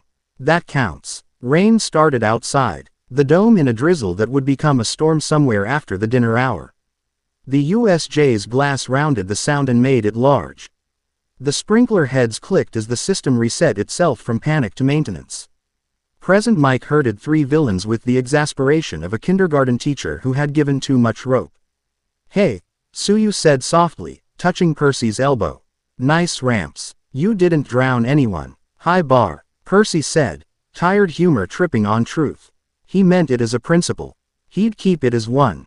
Mineta waved both arms from the ferry deck below, purple spheres stuck to his face, hair, and feelings. We got, like, 12. Do I get a ribbon? You get a lecture, Jiro called back. And probably a medical wipe. Momo handed Percy a strip of gauze. He blinked at it. Am I bleeding? Your palm, she said, tilting her head toward his hand. He'd sliced it somewhere on a railing or a careless edge of his own construct. The cut was shallow and stingy, long enough to make a mess. Not enough to impress anyone at a campfire. She wrapped it with neat, firm fingers. Don't touch disinfectant with water up. It dilutes the morale. He watched the way she didn't try to distract with small talk. He liked that. Thank you, he said. She considered him for a beat. You didn't try to prove you could be a hero, she said. You built a place where other people could be. That's the only kind I want to be, he said, not as a declaration, just a fact he'd found walking home in 100 small decisions. Aizawa went by on a stretcher, bandaged, eyes closed, scarf coiled on his chest like a sleeping snake. He looked smaller and then, somehow, bigger. Students parted without being told to. All Might looked at the class. He didn't give a speech. He nodded once, long and quiet. And that meant more than any hot air would have. He turned and spoke to the pro-heroes who were already running scene control, his voice steady, his hands moving like he could still hold the world together by force of habit. The police took statements. Percy gave his twice, one to a nice man who took careful notes and then a second to a woman whose pen speed said she would spot inconsistencies without a quirk. He told the truth without flourishes and watched them write things he hoped would help someone later. On the bus back to campus, the class sagged in seat belts and silence. A few jokes leaked. Hiroshima declared the fight manly, and then retracted the word because he'd been told it made things weird sometimes. Bakugo looked out the window and refused to admit his hands shook. Todoroki stared at his palms like they contained a question he'd been pretending not to ask. Izuku fell asleep on Percy's shoulder 5 minutes into the ride, the kind sleep takes when it reminds you you're human after pretending to be a sign for an hour. Percy let him lean and watched the rain start to come down properly, lines on glass marching like an army that believed only in tomorrow. Kaede sat 3 rows back in a seat she had no official reason to occupy. She looked at Percy now and then and didn't look away when he caught her. She would have a story to tell later, upwards, sideways. In a notebook where nobody else flipped the pages. He didn't know her. He trusted her a hair more than he had in the auditorium. The bus squeaked into the dorm loop. They spilled out in a stagger. Legs complaining about the concept of gravity. Aizawa wasn't there to tell them to sleep or shut up. No one had to. They did both in the order their bodies chose. Percy stood under the dorm canopy. For a minute and let rain mist his face. He didn't call the water. He let the water call him. Not a crown. Not a command. A rhythm to keep time with. Izuku blinked awake, yawned like a cat, and peered up at the gray sky. "You okay?" he asked. "Yeah," Percy said. "You?" Izuku nodded, then made a face because nodding hurt. "Kinda." They went inside. Lights hummed. The building smelled like nude. Le cups and laundry and victory that hadn't assumed too much. Percy peeled the gauze off his palm and replaced it, this time slower, more careful. He set Momo's brace on his desk and made a note to return it with something better than words. From his pocket, he pulled the battered business card from the municipal surveyor, and held it under the desk lamp. The edges had feathered where water had licked it. He put it back. He wasn't ready to play that hand yet. He suspected the man who'd given it to him had never dealt a fair game in his life, even if he believed his rules saved people. Above, Izuku rustled on the top bunk. "We almost lost Aizawa," he said into the dark. "We didn't," Percy said. "It wasn't luck," Izuku said. "It was us. And All Might. And everyone. That's the point," Percy said. "We make luck together." He closed his eyes and saw a ring of water spinning around a monster's knees, felt the weight of choices distribute across a grid he couldn't have made alone. He slept before the picture faded. Miles away, in a room that pretended it had no windows, director Shin Kanzaki watched a scrubbed-down feed that should have been richer. He noted the gaps, noted which gaps were likely deliberate, and didn't waste time with anger that wouldn't produce result. "Subject Nereid continues to manage collateral with professional bias," he said into a recorder. "Group cohesion strong. Observe for resonance spikes near the bay. Attempt a softer approach. Offer scenario access as a public service." 2 doors down, Kaede sat with her tablet off and her hands empty. She wrote one line on paper so she could feel the weight of ink. He kept a class alive. She underlined it once. She stared at the underlined fact until she remembered to breathe. At the bay, the tide turned like a chest pulling air. In the pipes under UA, water ran and clattered and got where it was going without knowing that a boy in a dorm had told his hands not to shake. Rain went on. The storm built slowly. Honest is a problem set you can finish if you keep your head. Chapter 4 End. Chapter 5. Festival of Lines You Don't Cross. The stadium felt like a city that had taught itself to clap. Banners snapped in the wind. Cameras blinked like insects, and the crowd moved in waves that didn't care who they carried. Percy tugged his wrist ring. Momo's dampener sat cool against his pulse, and scanned the field the way he did any place where luck pretended to be law. "Breathe," Izuku said, bumping shoulders. "I am," Percy said. "I just don't like being measured by noise." Present Mike Roa read the program like a carnival barker selling destiny by the slice. The obstacle course gates yawned open. A sea of students pressed forward. Kaminari vibrated. Iida announced his readiness to no one in particular. Todoroki stood still as a decision. "Try to remain a person," Momo murmured from Percy's other side, "smile quick and private." "Plan to," Percy said, and the starting horn saved them from anything that might count as flirting. The first gates ate the front runners in a tangle of elbows and ambition. Percy didn't sprint. He watched how the crowd moved and stepped where they weren't. When the field funneled onto the first balance rig, planks swaying over a shallow trench, he bled a film of water across the nearest plank and feathered its friction so it stopped swaying. Kids Baheen. Him stopped thinking with their knees and started thinking with their faces. He took 2 quick steps and was off before anyone realized the plank had behaved. Minefield next. Surprise, Mike yelled, as if landmines were a birthday joke. Percy read the sand like he read street maps. Slightly darker flecks where plates flexed under the top layer. Tiny ridges where earlier explosions had settled, breeze direction shifting loose grit. He nudged thin pulses of pressure ahead, tickling plates without tripping them, marking safe stones for the people behind him with lines a child could follow. A boy from Shikatsu blew past. Cloak snapping, dark hair tied back, eyes like a diver's. Saltbin, he said without introducing himself. He tapped 2 fingers to his brow in a salute that somehow wasn't mocking and stepped onto the field as if he owned the chance to be smarter than everyone else. The name slid into Percy's brain like a hook. He watched the Shikatsu kid lift his hand and snap a grid into the air. Moisture crystallized out of nothing, a glittering lattice that spanned 3 mines at once. The lattice bore weight for exactly the lifespan of an idea, then it shattered into powder.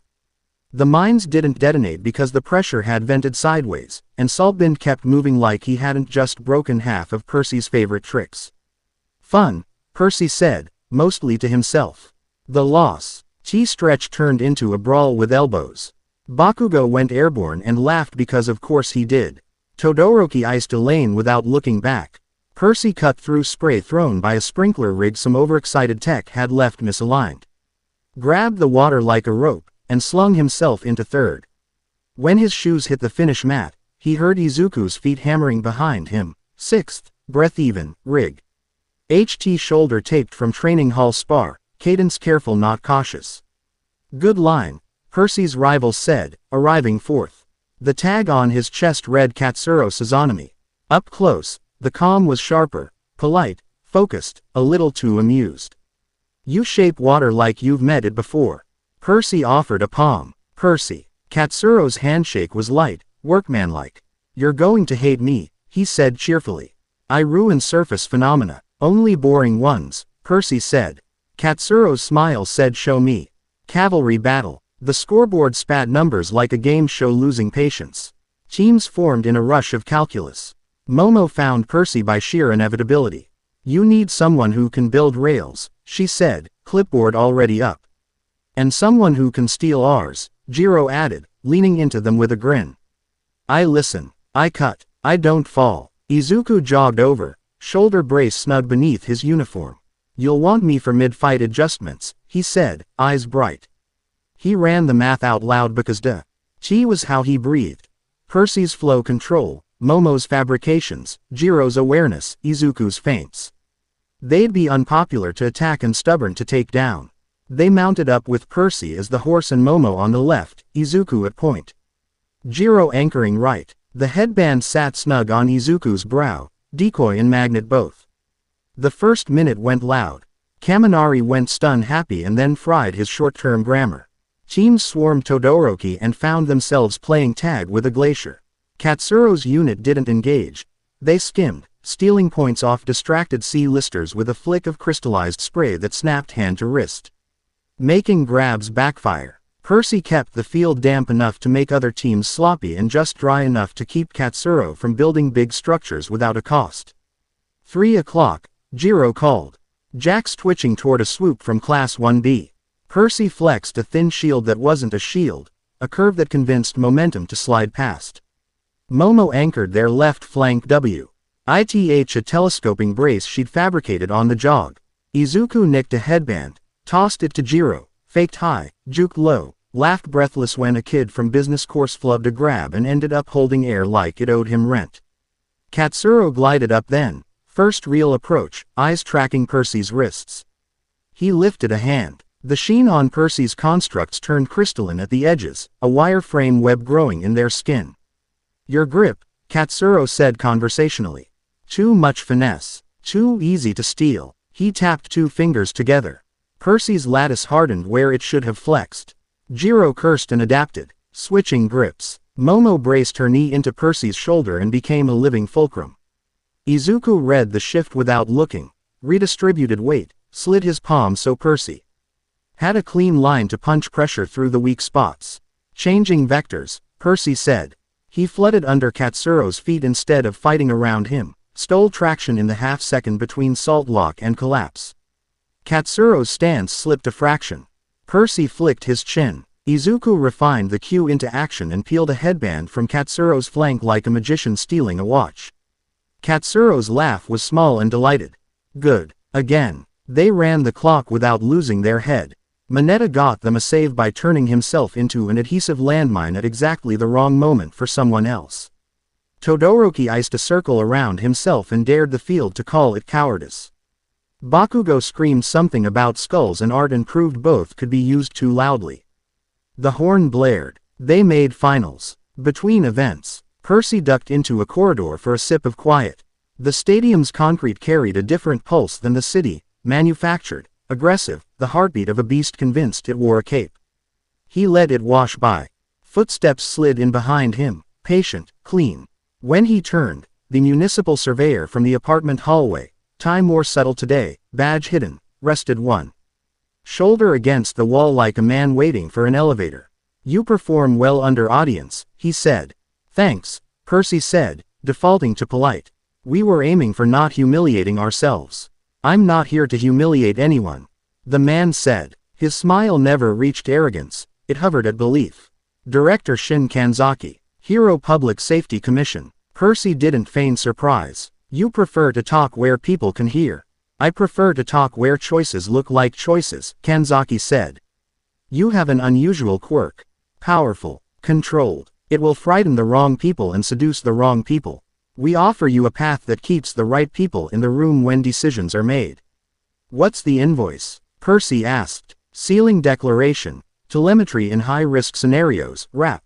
It responds access to Aegis Division simulations and gear, Kanzaki said. You won't be leashed. You'll be integrated. Those words mean different things to different people, Percy said, not unkind. I'm not allergic to coordination. I'm cautious about incentives. Kanzaki's eyes warmed by a degree. Good. Ask me your worst question. What happens when your model says the public good likes me better silent? Percy said. Because I didn't break, I refused to break, and you didn't like the optics. Kanzaki didn't blink. Then you and I argue in a room with doors. And if I lose well. He inclined his head, stepping off the wall. Think on it. Congratulations on making the finals. He left a card that wasn't a lie this time, embossed seal catching the corridor lights. Then he walked away without demanding a yes. Percy turned the card over with his thumb, memorized the number because even refusing had a shape, and slid it into his pocket because you don't throw away maps and you haven't decided which roads you hate. The finals bracket flashed on the stadium screens. Percy, seated 5th, drew Todoroki for round 1. Izuku landed elsewhere in the tree. Katsuro waited on a different branch, head tilted just so. Already recalculating. Ground zero felt very far away even though it was 10 meters across. Cement. Line paint. The kind of silence that pretends it's fair. Midnight's sleeve dropped. Begin. Todoroki opened with a low plate of ice sliding at shin height like a polite mugging. Percy hopped the lip, let the plate skate under, and split it with a needle of pressure, a cut that ended in slush. Not shards. Todoroki's second move was heat on the left, faint, like a threat he was deciding whether to mean. Percy didn't reward it. He poured a curtain of micro-DR. Oplets in the air in front of the heat plume so the audience would see steam instead of a scar. Your restraint reads as arrogance, Todoroki said, not angry. My restraint reads as self-respect, Percy said. He drove a wedge under Todoroki's right foot and lifted the heel a centimeter. Todoroki compensated without thinking, strong ankles saving pride. Percy smiled. You adapt fast. Not nice to me, nice to the world. Todoroki's mouth twitched. Ice bloomed fast and hard. Percy rode it with the ring Momo had made, undertow steps landing soft, not slick, shaping counter camber under every patch that wanted to buck him. He didn't aim for a knockout. He built a net Todoroki would have to choose his way out of. Hit me, Todoroki said, sudden and sharp, as if he'd changed the assignment mid-test. Choose to hit me, Percy said back, and for half a breath, Todoroki looked like a person at a cliff considering the drop. He chose. Heat flared. Not wild, measured. The crowd exhaled like a lung. Percy redirected the plume with a twist so nobody in the first 2 rows lost eyebrows and shoved a wall of air under the flare to keep Todoroki from gassing himself on his own steam. They exchanged 3 more clean sequences: ice, counter curve, heat, bleed off, pin, break, before Percy stepped in and set his palm flat on Todoroki's shoulder, pressure blooming like a memory of the spar. Yield, he said, soft enough only the ref and Todoroki would hear it. Yield, Todoroki said, no loss in it, focus bright as a blade. They bowed without making it ceremony. The next bracket moved. Izuku's match ran 2 rings over, fast. Reckless in shape but not in mind. He outlasted a brute who had thought. Hit was a verb that solved everything. Percy yelled himself hoarse at one point and pretended he hadn't. Momo's fight was a blueprint turned into motion. She solved her opponent's reach with an extending pole, turned a grapple into a physics lesson, and ended it with a leverage pin that looked like courtesy performed on a body. Then, Percy vs. Katsuro. The stadium noise dipped. People love rivalries, especially invented ones. This one didn't feel invented. Katsuro lifted his hand. The humidity above the ring glittered. I learned a lot in 20 minutes, he said. Me too, Percy said. He tapped his wrist ring. I brought homework. They moved. Percy set broad constructs. No fine filigree for Katsuro to harden and steel. Katsuro built anchors in the air out of crystallized salt. Tiny, temporary footholds that let him change direction without touching the ground.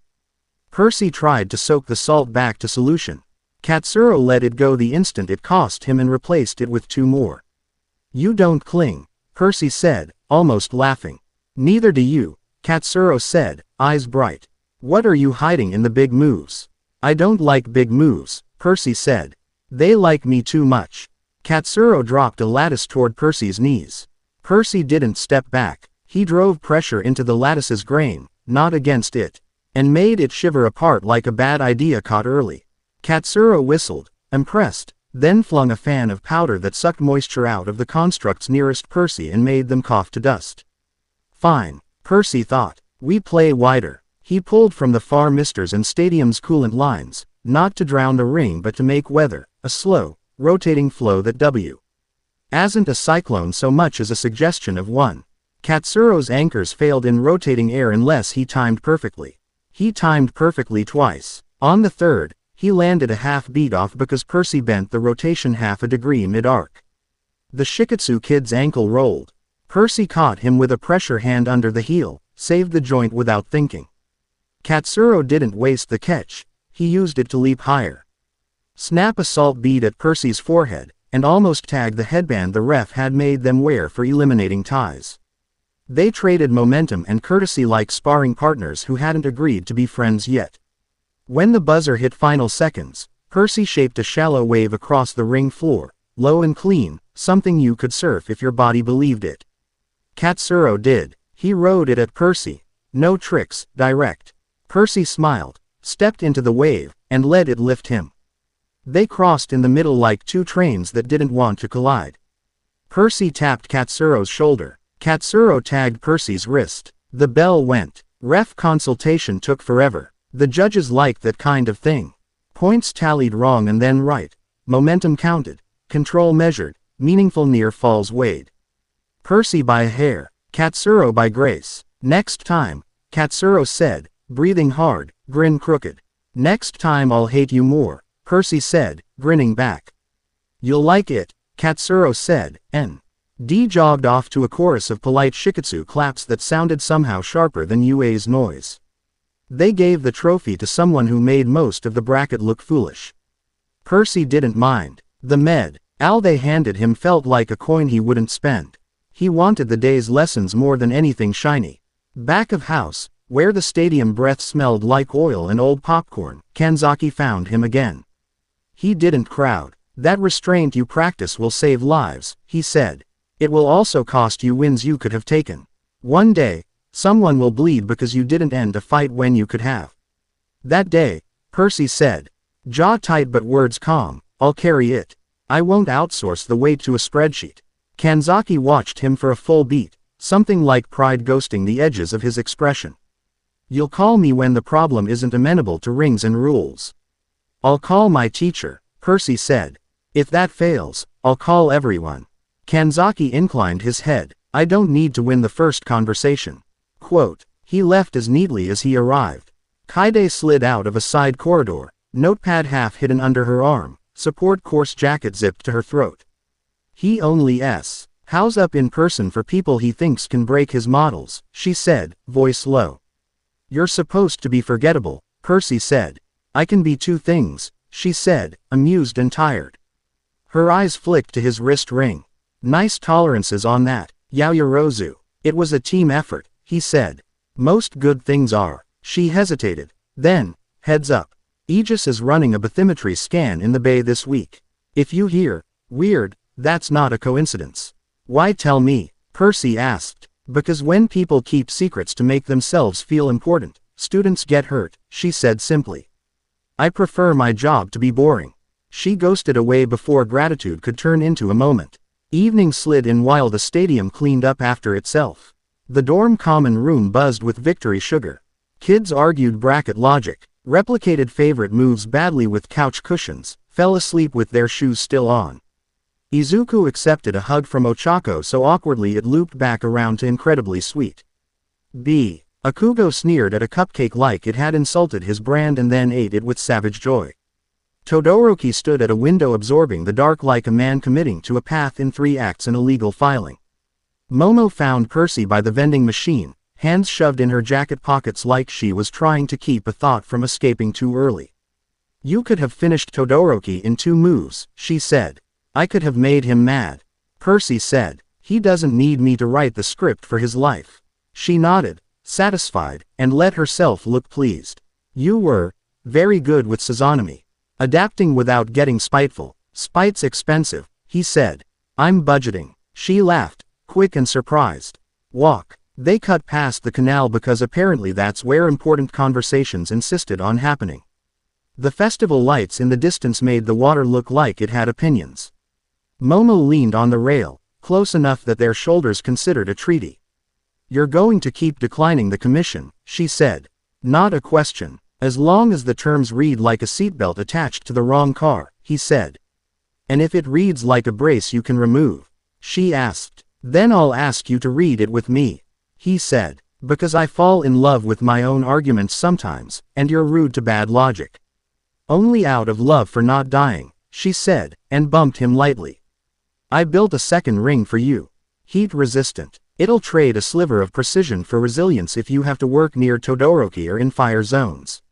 You think ahead, he said softly. I watch you burn through yourself keeping other people safe, she said, even softer. I'd like you to have options besides nobility and ash. He took the ring. Their fingers touched. Static snapped between wrists again. A ridiculous little sting that felt like a sign no one had hired. They let the moment be small, because that's how it stays honest. Across the water, cranes dotted the bay skyline like punctuation. Under the surface, something thudded once, a pressure change not from boats or pumps. Percy felt it need the back of his eyes, the low hum he'd put off naming. Do you? Momo started. Yeah, he said, old machinery, wrong age. Quote, will you tell Aizawa? She asked. Yes, he said, after the victory sugar dies in everyone's blood. They stood in companionable quiet for a while. Cat. They didn't own materialized like it had a union contract and demanded tribute. Momo obliged. Percy fished a sardine tin out of a pocket he shouldn't have been keeping fish in and pretended this was normal.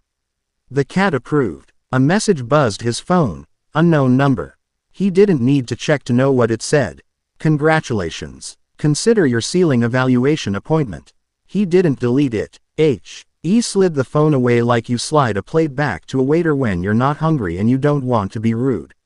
Back in the dorm, Izuku had drawn a play diagram on a whiteboard no one had authorized.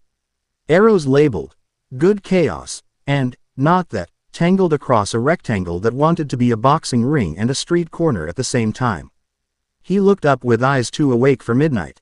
Rival, he said, bullseyeing Katsuro with a marker. Troubles you. He troubles me into being better, Percy said. I hate him appropriately. Izuku snorted. Good. They put the markers away because no one needed to see how a pair of boys named their fears. Lights clicked off one by one. The bay hummed once, low and patient. Percy lay awake long enough to respect it, then fell asleep the second he decided not to hold the whole city by himself. Miles away, in a conference room with gentle lighting like trust you could dim, Kanzaki watched the day's curated feeds on a panel that didn't know how to stop giving him information. He paused on Percy catching a rival's ankle with a pressure hand instead of letting the joint go. He wasn't moved. He was convinced. There was a difference. Stability case, he said into the quiet. Offer scenario access framed as civic contribution. No capture. Not yet. Kaide typed a simpler note where no one else could see it. He doesn't flinch from cost. He just refuses stupid interest rates. At the edge of the city, underwater sensors returned a string of anomalies from a grid under the bay. The shapes looked like music. Lines you don't cross. Lines you defend. Percy had learned more of them today. The ones inside his hands mattered most. Chapter 5 End. Chapter 6. Internships, Knives and Oaths. Hero names turned into invitations. Invitations turned into choices that would feel like knives if you picked the wrong ones. Selkie's agency took Percy to the waterline where the city gave up pretending it wasn't built on ribs of pipe and rust. The harb, or smelled like salt and diesel and a promise to keep your head. Selkie briefed like a captain who had learned long ago that jokes kept people from forgetting to breathe. Search and rescue before showmanship, he said, finger stabbing a chart where currents knuckled into each other. You'll want to be clever. I want you to be boring. People live longer that way. Boring is my brand, Percy said, and meant it as a compliment to the ocean. They ran drills that didn't go on highlight reels. Hoist lines in chop. Triangulation by sound when radios went stupid in rain. Pressure-controlled push. To free a trapped ankle without breaking the foot it loved. Percy loved the work because nobody clapped for it. At night, in a spare bunk that creaked like it had opinions, he texted Izuku stupid photos, Selkie photobombing a buoy. A gull stealing a sandwich. Momo's 3D printed ring balanced on a bolt-like jewelry for a machine. Izuku replied with Gran Torino horror stories, All Might crumbs he didn't name. And diagrams that looked like lightning teaching itself grammar. On the third afternoon a storm came in hunched and fast, blacking the horizon with a deliberate hand. Radios popped awake WITH the kind of chatter that didn't waste adjectives. A coastal tanker had kissed a pier at the wrong angle. No flames, no rupture, just iron complaining and people trapped between think and act. Sell. Kai's boat hit the chop like it had married it. You're with me, he said to Percy over engine noise. We keep the crew stupid and alive. In that order. Copy, Percy said, strapping in, lungs Ulrea. Die learning the rhythm the waves demanded. At the sight, the tanker leaned her shoulder into concrete like a fighter who'd stumbled. The pier's ladder twisted, a man pinned where the rung had buckled into an old trap. Percy waded into chest height without making a speech, hands hovering, breath shallow so his ribs didn't broadcast nerves. I'm Kenji, the trapped man said, trying for bravado and landing on grateful. My kid's in the galley. He's with Okada. They said stay put. We've got them, Selkie called from the deck, because he was already on it. We've got you. Percy slipped his palms around the bent rung and made the water under it believe it was a jack. Pressure swelled, precise and patient. He didn't yank. He asked. The rung lifted the way a hand lifts when pain goes out of it. Kenji gasped, then cried. Quick and shame-free. You'll be a story I tell badly, the man said, feet splashing free. Tell it boring, Percy said, and grinned when Kenji laughed for real. They ferried father to son. Kenji clutched the kid too hard and then tried to apologize to his lungs for existing. Percy tuned the water down in the hull so it didn't echo every heartbeat. Selkie clapped a shoulder once, clean praise. No fireworks. Back at the dock, Rain lost interest in pretending to be polite. Percy squeezed water out of his hair and let the harbor's bass line thrum in his bones. Far under the bay, a heavier beat answered like a hand on the other side of a door. He didn't open. He didn't run. He filed it, again, under the folder labeled later. The storm moved inland. So did trouble. Night. Alley. The city was slick where it forgot to be careful. Percy cut through a service canal because his feet knew it the way kids knew shortcuts to candy. Sirens stitched downtown into a warning quilt. The smell of iron came first. Then the sound of a breath being measured because it hurt. 2 pros on the pavement. One out cold, one bleeding from a slice across the shoulder that had been meant to teach, not kill.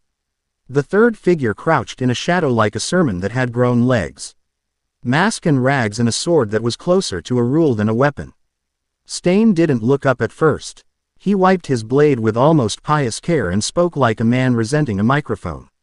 "You wear costumes and chase applause," he said to nobody, then tilted his head to Percy without surprise. "You're different. Because I don't like applause," Percy said, stepping light onto the culvert edge. "Or because my uniform doesn't match your thesis. Because you move like you owe people," Stain said. The word "owe" held more fire than the sword. "That earns you a question before an answer." Percy kept his hands visible. He had learned the difference between escalation and readiness in places with less blood. "Ask, will you cut the rot when you find it," Stain said, "or compose a memo?" Percy looked at the bleeding crow, at the broken bottle glinting near a trash can, at the rain washing city into itself. He thought about the HPSC card in his pocket and about Aizawa's eyes when he'd said you sharpen each other. "I'll fix what I can reach," he said. "And I'll make noise where my hands can't go. I won't use your knife to feel clean." "Compromise breeds cowards," Stain said, and rose like a statue deciding to be human again. "Compromise saves hostages," Percy said, voice flat. He didn't raise shields. He reshaped air. The droplets between them turned to a curtain of interference. Blur, not block, so a sword swing met wrong information. Stain stepped through the blur with a speed that didn't waste muscles. Percy snapped a pressure tap under his own foot and slid backward, stole angle, and shoved water into Stain's grip, not to disarm, to wait. The blade's point dipped a hair. Stain corrected and nodded, respectful as killers ever got. "Better than the billboards." The wounded pro groaned. Stain's eyes cut sideways. Choices lined up. Percy dropped a microburst at Stain's knee, forcing a step without injury. The step turned a killing line into a miss. Percy hated fights where both sides believed they were right and only one of them considered hospitals part of the plan. Sirens swelled. Stain's mouth twisted. "Your classmate with engines is bringing, what do they call it, backup?" "Good," Percy said. "It will be messy and human." Stain's laugh came out like an insult he almost liked. "We will argue later," he said, and vanished into rain the way a strict rule avoids a complicated truth. The pro's breathing steadied. Percy wrapped a pressure bandage to slow the blood like he'd practiced on hoses and then on arms. He called it in with coordinates and the kind of voice dispatchers liked, clean, low, no drama. When medics pushed him aside, he let them. He wasn't the hero of that room. He cut across 2 blocks and the canal and walked into a net. It arrived as bureaucracy wearing concern. Blue lights without sirens. 3 plain vans. 4 people in. Jackets that could pass for municipal if you squinted and liked lying to yourself. The alley smelled like wet cardboard and plans. "Percy Midoriya," the lead said, too friendly. "Emergency contain. Please don't." He reached for him. Percy stepped back and the alley floor turned slick for everyone but Percy. "That phrase has meaning," he said quietly. "So does consent. Public safety," the man said, flashing a badge that named a department Percy didn't trust to bleed true. "We need to evaluate your ceiling in uncontrolled conditions. Quick check, then your." Kaide Sato dropped off a fire escape like a memo with teeth. Support jacket, hair jammed under a cap, eyes furious in a way that didn't love performative anger. "Stand down," she said. Director's call was observe only. Director amended, the man said. He didn't look at her because he didn't like what would happen to his certainty. Director amended when? Kaide asked, stepping between Percy and the reach that wanted to turn a kid into a case study. "Because my timestamp says, don't be an idiot. Ms. Sato," the man warned, and you could hear the part of him that loved rulebooks mostly because he got to hold them. Kaide didn't blink. Your drone inside USJ nearly got a student killed. You're not taking one off a street you don't own. She cut her eyes to Percy. Walk. The alley narrowed around them. Percy glanced at the ground, at the edges, at escape angles. The best path wasn't a line, it was a shape. He formed it without getting theatrical. Lifted a thin curtain of steam at ankle height so boots slipped but sneakers with good tread stuck. Goosenecked a hose 2 buildings over to cough water and joined the confusion without announcing his name. Pushed air density opposite where he wanted to go so the men leaned wrong. Kaide grabbed Percy's sleeve the way you grab a kid out of traffic without insulting his reflexes.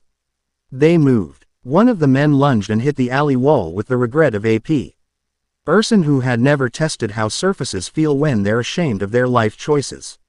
They rounded the corner into a different street with different problems. Kaide's breath sounded like she'd fought in gyms before she worked in labs. You okay? Angry, Percy said, choosing not to convert. Good, she said. Convert later, in writing. It lasts longer. They cut through a shuttered arcade. Kaide popped a back door with a key she shouldn't have had, and they spilled into a courtyard that smelled like fried batter and rain.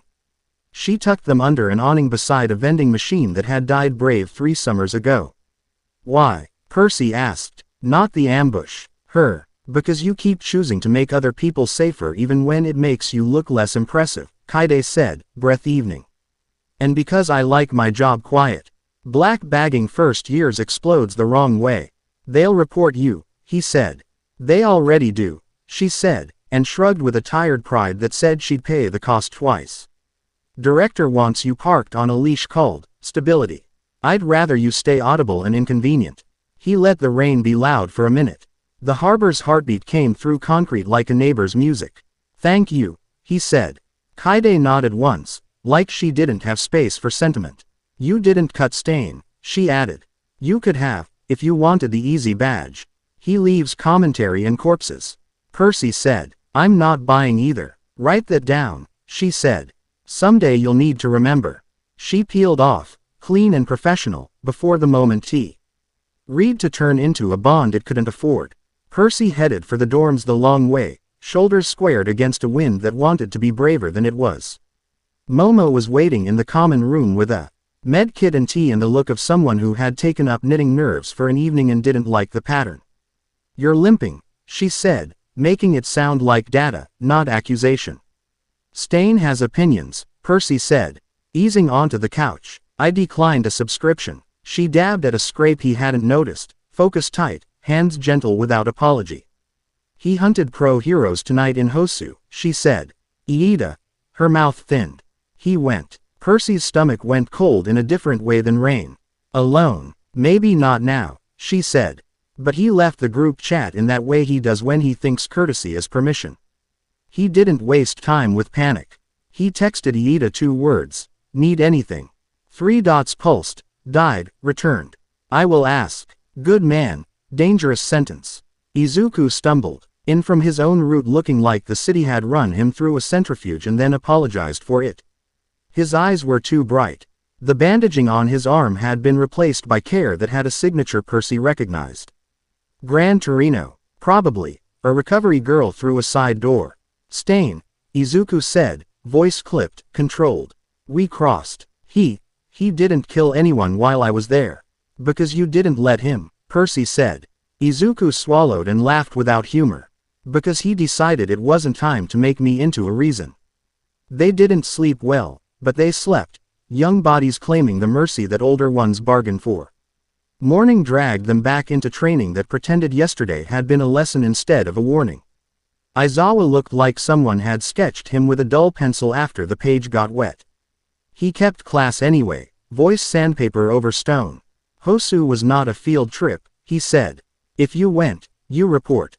If you thought about going, fix the part of your brain that believes you outrun ambulances.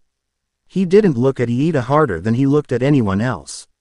That was the worst kind of mercy. At lunch Percy found Katsuro in the breezeway between the support wing and the main hall. Studying a map like it was a poem he wanted to translate correctly. You heard, Katsuro said without preamble. Rain carried it, Percy said.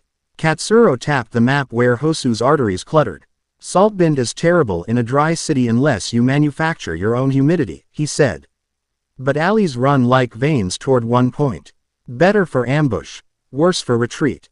You hate being used, Percy said, gesturing at his ring. By anyone. Katsuro's mouth tilted. We share a hobby. You want to keep being my counter, Percy said. Or you want to be a brace? Both, Katsuro said, instantly. Rivals who keep each other's worst days from getting headlines. They shook on it like craftsmen, not boys. 2 nights later, the city prepared for another rain that couldn't decide how honest to be. Percy walked the canal with Momo because thinking and moving in lines helped keep the panic from imagining itself into monsters. The bay hummed again, stronger, like a speaker with a song queued up. Momo leaned on the rail, shoulder finding Percy's without a plan. Kaide warned me Aegis is scanning under the water, she said. Bathymetry across the whole inner grid. Not hard to guess what they want. They want a turnkey for outliers, Percy said. A kill switch they can call a safety. Will you tell Aizawa? She asked. Yes, he said. He'll raise hell through channels. I'll raise irritation through being inconvenient in public. She smiled sideways. Division of labor is healthy. He looked at her, and the word healthy did a lot of work it didn't know it was doing. You still carrying spare rings? She pulled one from a pocket like a magician revealing she'd planned the trick before he thought of it. Heat baffled, impact resistant, tolerances adjusted. If you get dragged toward a resonance spike, it'll damp a fraction. Not enough to make you safe. Enough to make you precise. He slid it on with a care that looked like reverence if you didn't know him. You keep making it harder for me to be noble and stupid, he said. I'm trying to make you live long enough to be boring, she said, and didn't flinch from how much she meant it. They walked back to campus as cranes blinked in the gray distance and the bay pressed a low note into their bones. Percy didn't speed up. He didn't slow down. He took the street like he owned a piece of it, and like he owed it rent.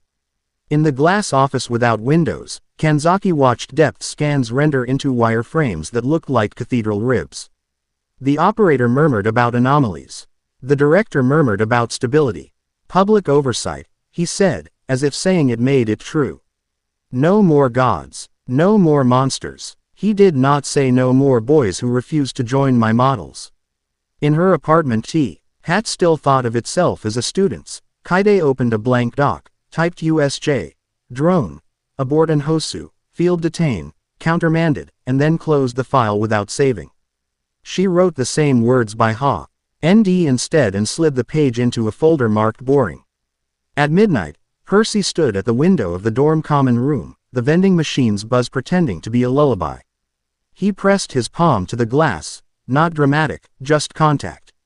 Rain charted lines down the pane that agreed with his heartbeat. The city exhaled. The bay answered. He didn't reach back. He waited like a person who understood that patience was a tool. Not a surrender. He had knives he refused to name that way, oaths he would keep without saying them out loud. The storm came in like a meeting that would end late. He poured a glass of water and sat down at Momo's brace notes because ordinary saved lives. The phone buzzed. Iida had texted 3 words. I asked help. Percy leaned back, eyes closed, let relief find him. Then got up and brought Izuku a glass because he knew his brother didn't remember thirst when he should. Rescue first. Then politics. Then knives. Chapter 6 end. Chapter 7. The city under the waves. The map wasn't on paper. It lived in Percy's head. Pressure whispers braided with utility schematics Momo had pulled from the Public Works archive and then improved, because the city's official plans lied the way old resumes do. On her tablet, she shaded the tunnels like veins, flagged choke points with dots too small to panic anyone, and circled the coordinates Kaide had passed along in a message that only said, bring grown-ups. Selkie's looping the Coast Guard on a need to know, Momo said, voice low, eyes on the overlay. Aizawa's in. Smentos can open us a clean plug if concrete argues. Present mic for evac comms. Jiro added, Jack's flicking, heartbeat telemetry already piping through her earpiece. I'll keep the channel clean. If anyone yells, I want the yelling to mean something. Izuku tugged his brace tight and tested a squeeze ball until it squeaked surrender. Katsuro, here, Sazanami said from the doorway, shikatsu cloak traded for a low-vis jacket. No swagger tonight. I'm not your guy for PR. I am your guy for anchoring tunnels that don't love being tunnels. Percy nodded once. We keep this student scale until the grown-ups arrive. If it goes sideways, we live long enough to hand it off. No one argued. They had been taught bravery by fire and bureaucracy both. The bay hummed under everything, a slow, patient bass line the city couldn't hear. Percy fell. It as a hand pressed flat against a door. They went after midnight, because politics sleeps even when danger doesn't. Kaide's key got them past a service entrance that smelled like old rain. The Phi RST ladder down jammed cold into quadriceps and pride. At the second landing, the air got heavier, not dirty, present. Suyu had wanted in, but Aizawa had vetoed with the unromantic logic of someone who counted heads after fights. We already have one amphibian, Percy had joked weakly, and Suyu had flicked his forehead like a bell. Now the team bled into the maintenance tunnel without drama. Pipes sang their thin songs. Momo set small orange tags at intersections, smart breadcrumbs that would ping Jiro's band if they went blind. The floor sloped months' worth of grit toward the sea. Percy fell. Pressure changes the way you feel a drop in an elevator if you're paying attention. He kept his hands down and his awareness wide. Talk me through the core one more time, Izuku whispered, not for reassurance, calibration. Not a crown, not an engine, Percy said. A knot. It amplifies certain pressures, makes them want to sing in key. Wrong people try to conduct. Right people refuse to play conductor, Momo said, half smiling without taking her eyes off the next junction. Stay with the metaphor and I'll keep following. Kaide waited at a break in the wall, support course jacket hidden under a dark windbreaker. Her hair had lost a battle with a hat. She left it that way on purpose, honest mess. The Aegis scan lit up a lattice under the inner bay, she said softly.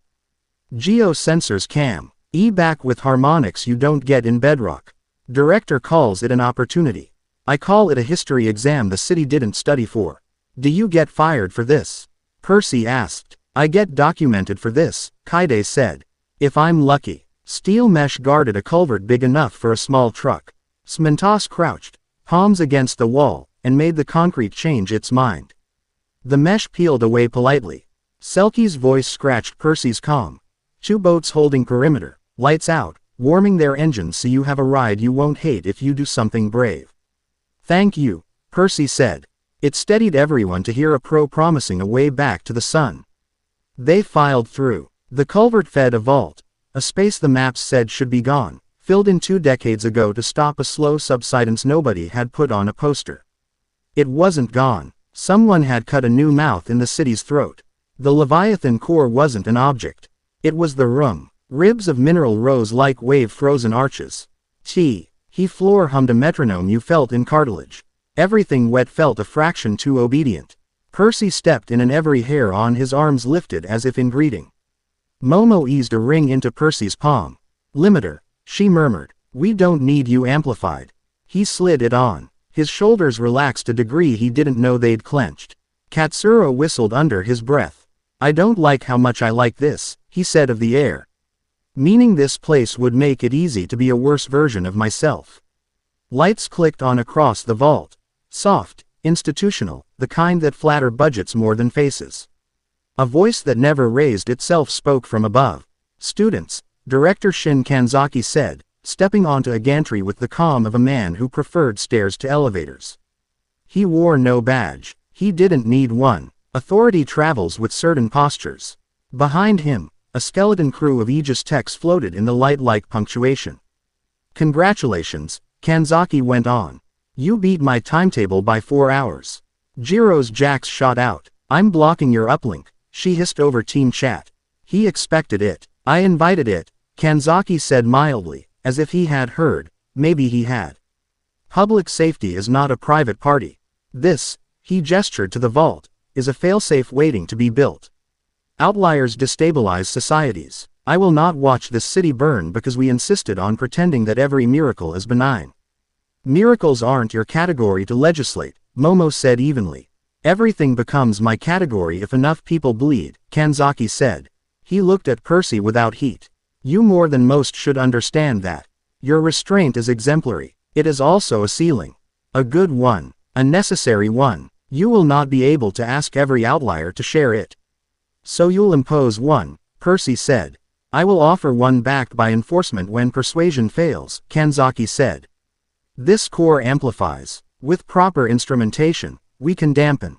We can impose ceilings that hold in crisis.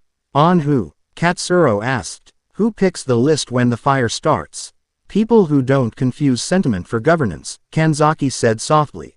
Then, to Percy, like a teacher returning to a lesson only nay student could pass. Help me build the brace.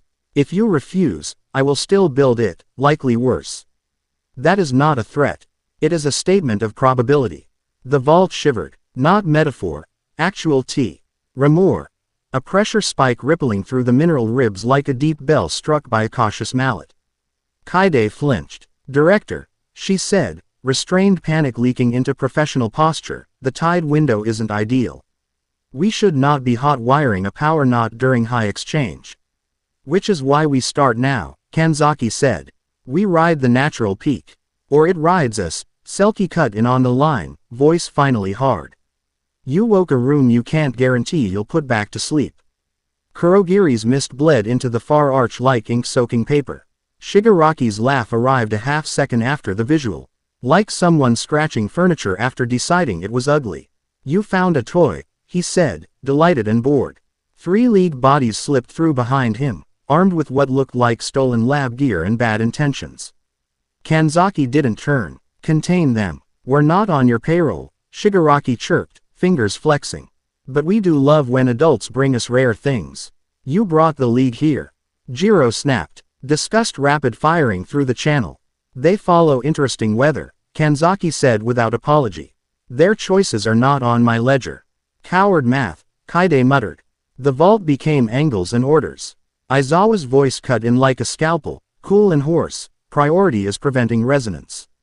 Students, shape the space and live through this. Pros inbound. The first clash didn't feel like violence. It felt like friction meeting purpose. Momo sprinted to a side dais and slammed down a case. Foam popped. She snapped in a pressure-dampening rig like. She was building a camping stove under fire. Percy, here, she called, slipping a collar over a rib. We stabilize local harmonics. We lower the room's desire to sing. Katsuro spread his hands and pulled salt out of the humid air in nets that hung between ribs like low stars. Anchors, he grunted. If something tries to move that isn't a person, I want it to negotiate. Jiro, give me the heartbeat of the room, Izuku said. Eyes bright with math, legs planted like he intended to be a conduit, not a martyr. Got you, she said, and fed him the rhythm of stone and water and machine. Izuku breathed to the count and stopped fighting it. He danced with it, small shifts through knees and hips, tiny adjustments to posture that left Percy space to place force safely. Shigaraki darted, a Su. D-Den sliced toward the nearest dampener, fingers up, laugh-biting air. Percy stepped and met him with pressure, not water, a shove to space that bent Shigaraki sideways without letting him touch anything that would crumble into regret. Shigaraki hissed, swiped, grazed nothing. Kurogiri opened a mouth under Percy's back foot. Percy overrode instinct and stepped into the mist instead of away, then burr. Saint vapor inside the throat to force the portal cough. Kurogiri stumbled. Polite surprise. Rude, Kurogiri said, steadying. Also effective. Villains spilled from shadow to interrupt installations. Momo didn't stop building. She counted screws under her breath the way other people said prayers. Kanzaki descended 2 rungs on the gantry and slid a panel into place. Banks of instruments woke with polite chirps. We will thread a ceiling through the knot, he said to his team. When I call Vector, you lock. You don't get to crown yourself caretaker. Katsuro shot back, voice stronger than his slight frame. He snapped a salt line across a rib that had begun to vibrate with unhealthy enthusiasm. You get to fetch coffee while we decide if the room kills the city. The core pulsed. Percy felt the change like a hand closing around his sternum, not violent, just interested. The limiter ring warmed. He imagined unscrewing a fire hydrant with his mind and had to remind himself to not. Momo's fingers brushed his knuckles, brief. Real, returning him to a smaller map. Don't play conductor, she said. Or if you do, pick a human song. All right, he breathed, and blew a low whistle with pressure, too soft to hear with ears. Perfect for ribs of stone. The vault latched onto the tone like a cat watching a dot of light. Percy rode his own note, kept it steady, boring, something a room could nap to. Kanzaki watched, mind racing. Percy recognized the look, admiration abrading against ideology. Helpful, the director said. Unsustainable. We anchor now. Aegis techs threw switches. The dampeners hummed. Readouts steadied. The room felt less hungry. League goons didn't care about graphs. One lunged for Izuku with a blade that screamed black market. Izuku slipped the stab with a pivot that should have cost him a knee. Percy stole the cost, tugging a shoulder's worth of load away with a tiny pressure vector so Izuku's joint didn't learn a lesson it couldn't pass. Thanks, Izuku puffed. Then he snapped a palm against the attacker's wrist, turned the blade, and left the man staring at his own mistake. Shigaraki gathered for a sprint toward Momo. Percy didn't meet him head-on. Steal the ground, not the man. He delicately lowered the air density along Shigaraki's run-up. The villain hit the pocket and stumbled like a drunk arguing with gravity. Katsuro's salt line flicked over Shigaraki's ankle. It held like brittle silk. One gasp, one breath, long enough for Aizawa to land in front of them out of nowhere, scarf hissing. Eyes, Aizawa said, as if asking for gum. Shigaraki's quirk stuttered off. He recoiled. Human anger suddenly stuck behind skin, not draining through fingers. All Might's arrival was not theatrical this time. He didn't punch the door down. He opt at Kanzaki's flank and didn't smile. You brought students, he said, low. I brought witnesses, Kanzaki replied just as quiet. And a better chance that I can sell this to the public when it's finished. Or a better shield when it explodes, All Might said. It might have been anger. It might have been grief refusing to wear its clothes. Noise gathered at the far arch.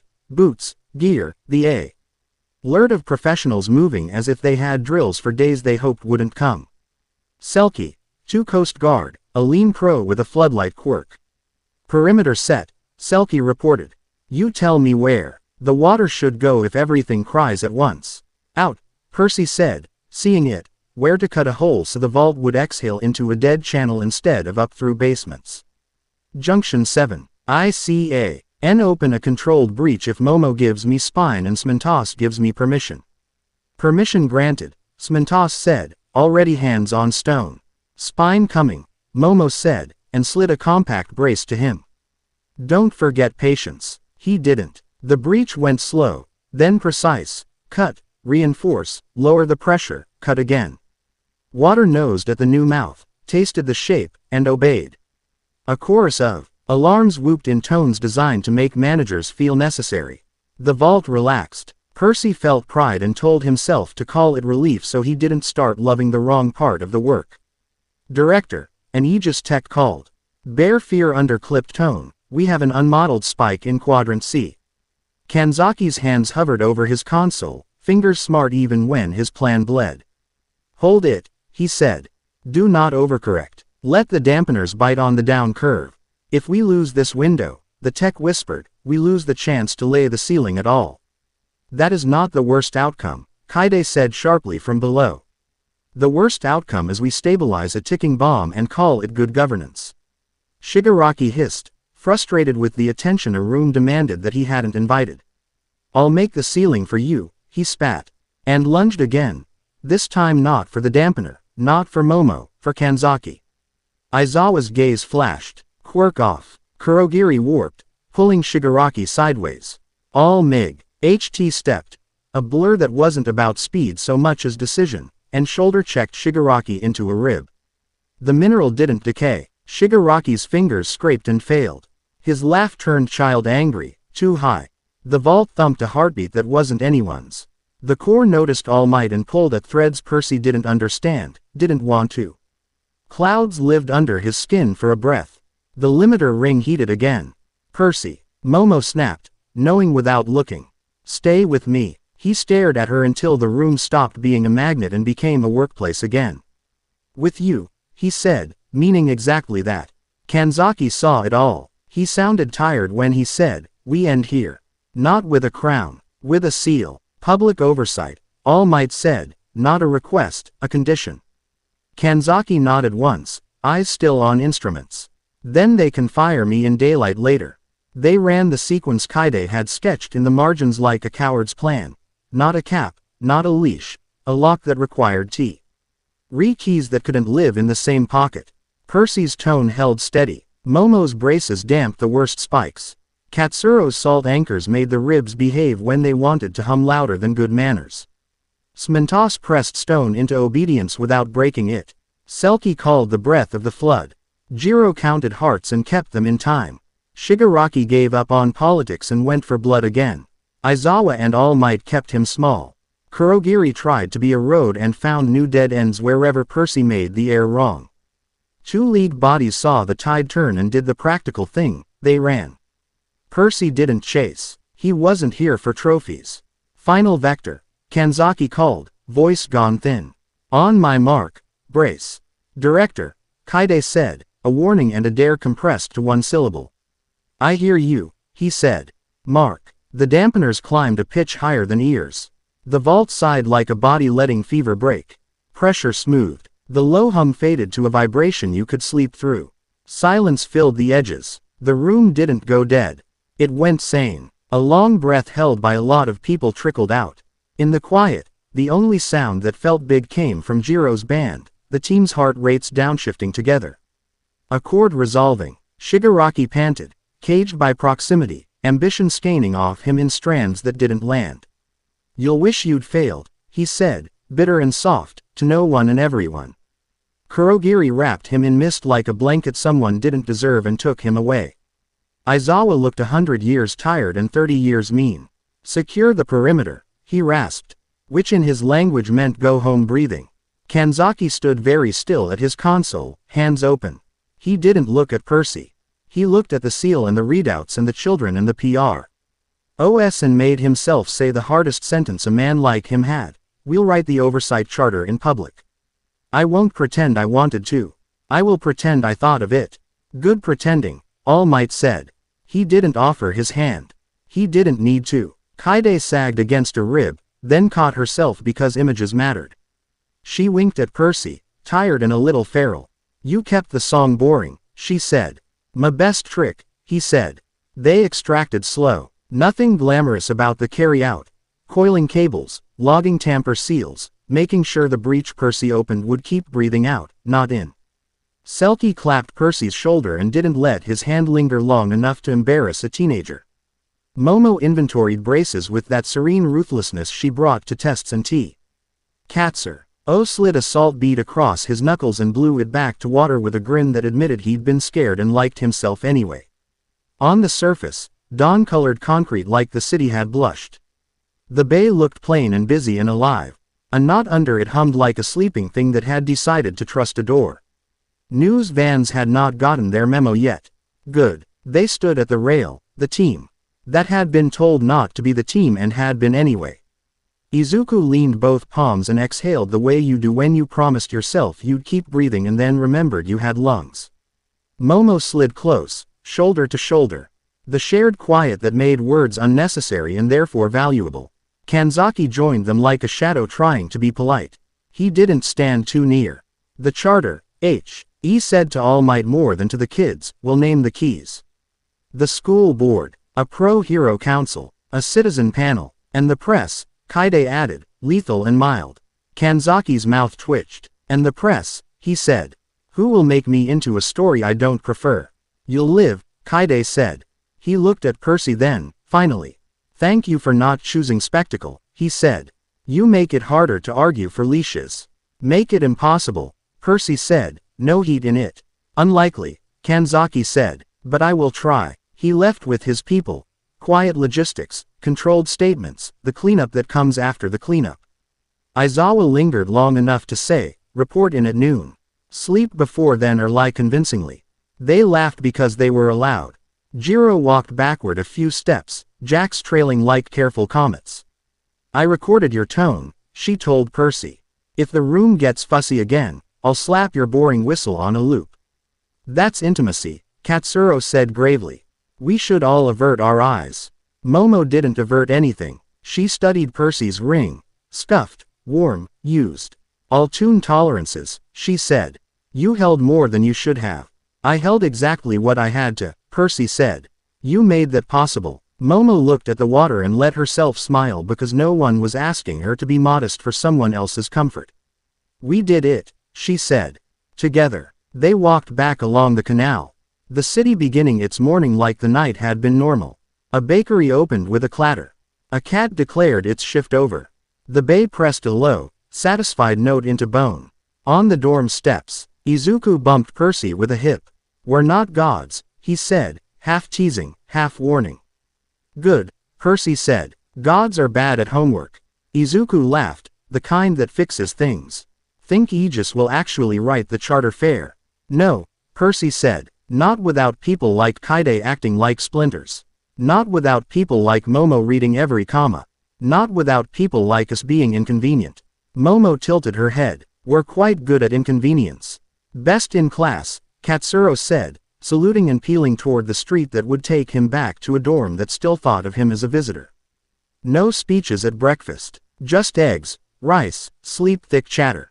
Aizawa arrived, scribbled his name on a form that probably translated to I still have a job, and drank coffee like it had wronged him. He nodded at them once. That meant more than a parade.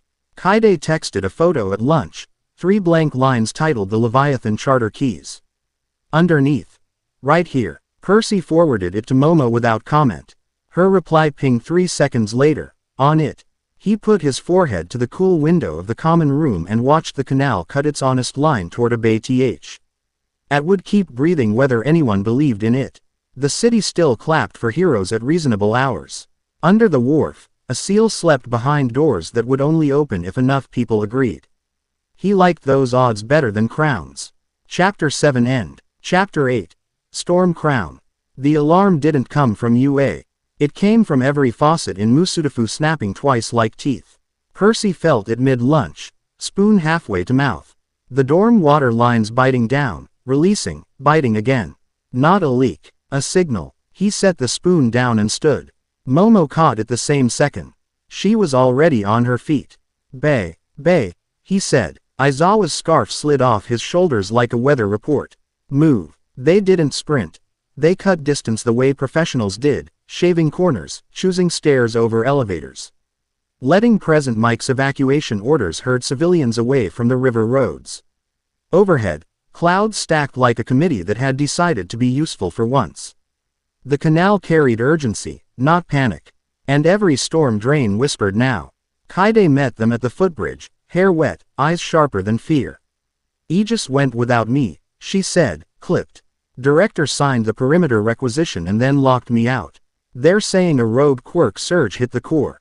If they can't stabilize, they trigger a hard damp, permanent. Permanent like lobotomize the bay, Jiro muttered, jacks stiff with static. Permanent like crown, Katsuro said, sliding under the rail with them, breath calm, gaze not. He didn't want to be king. He wants to build a throne no one can move. Selkies. Voice crackled in their ears as they ran. 2 cutters on the outer ring. We've got civilian craft diverted, but tides are mean. I can get you a door. Can't keep it open forever.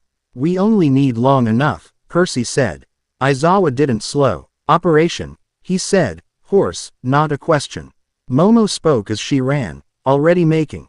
We reattach the dampeners we installed, patch their sabotage if they've taken the braces offline. And we control the room's breath. Katsuro, I need you at the ribs. Izuku, conduit. Jiro, heartbeat, but protect your ears, they'll spike the pitch to scramble us. Percy, keep the song boring, Percy said. Momo nodded once, approval and trust, no sugar. The service hatch took them into a rush of air like a giant exhaling through gritted teeth.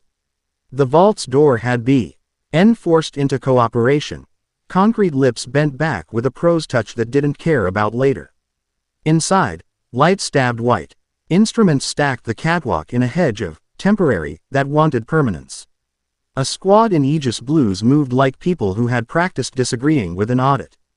Kanzaki stood before the core, jacket off, sleeves rolled to forearms, no tie.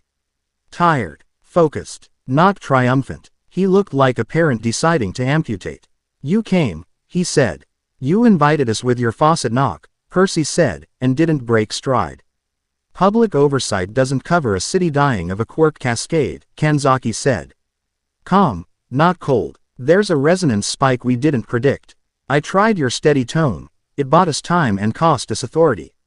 The room is slipping. We lay the sea, ailing at emergency strength now, or we let it decide what to be.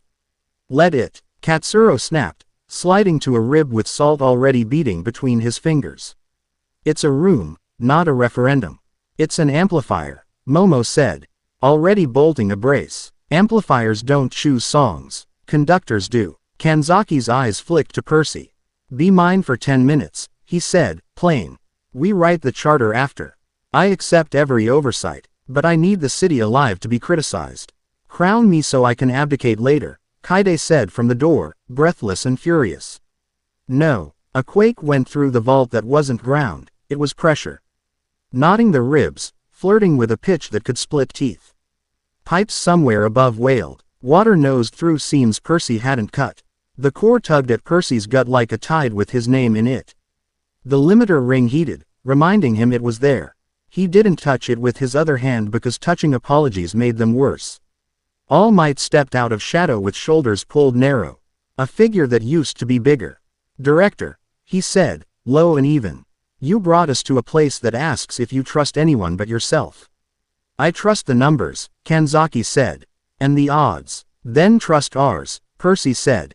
Let us build you a field where your ceiling lands like a brace, not a guillotine. We already tried your field, Kanzaki said. The spike outpaced it. Momo didn't look up from her work. You tried it without me, she said, matter of fact. And you pressed when it needed you to pivot.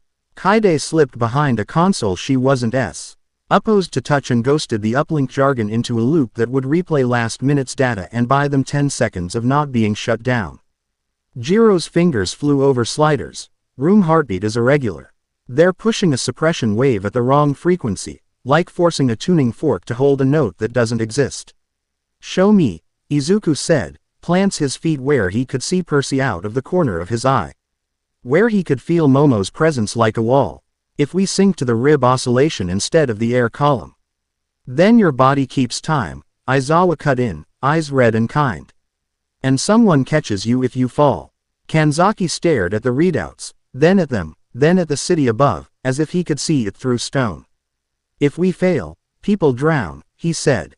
No sermon, just cost. Percy didn't argue. He stepped to the edge of the vault and put his hand on the brace Momo had built.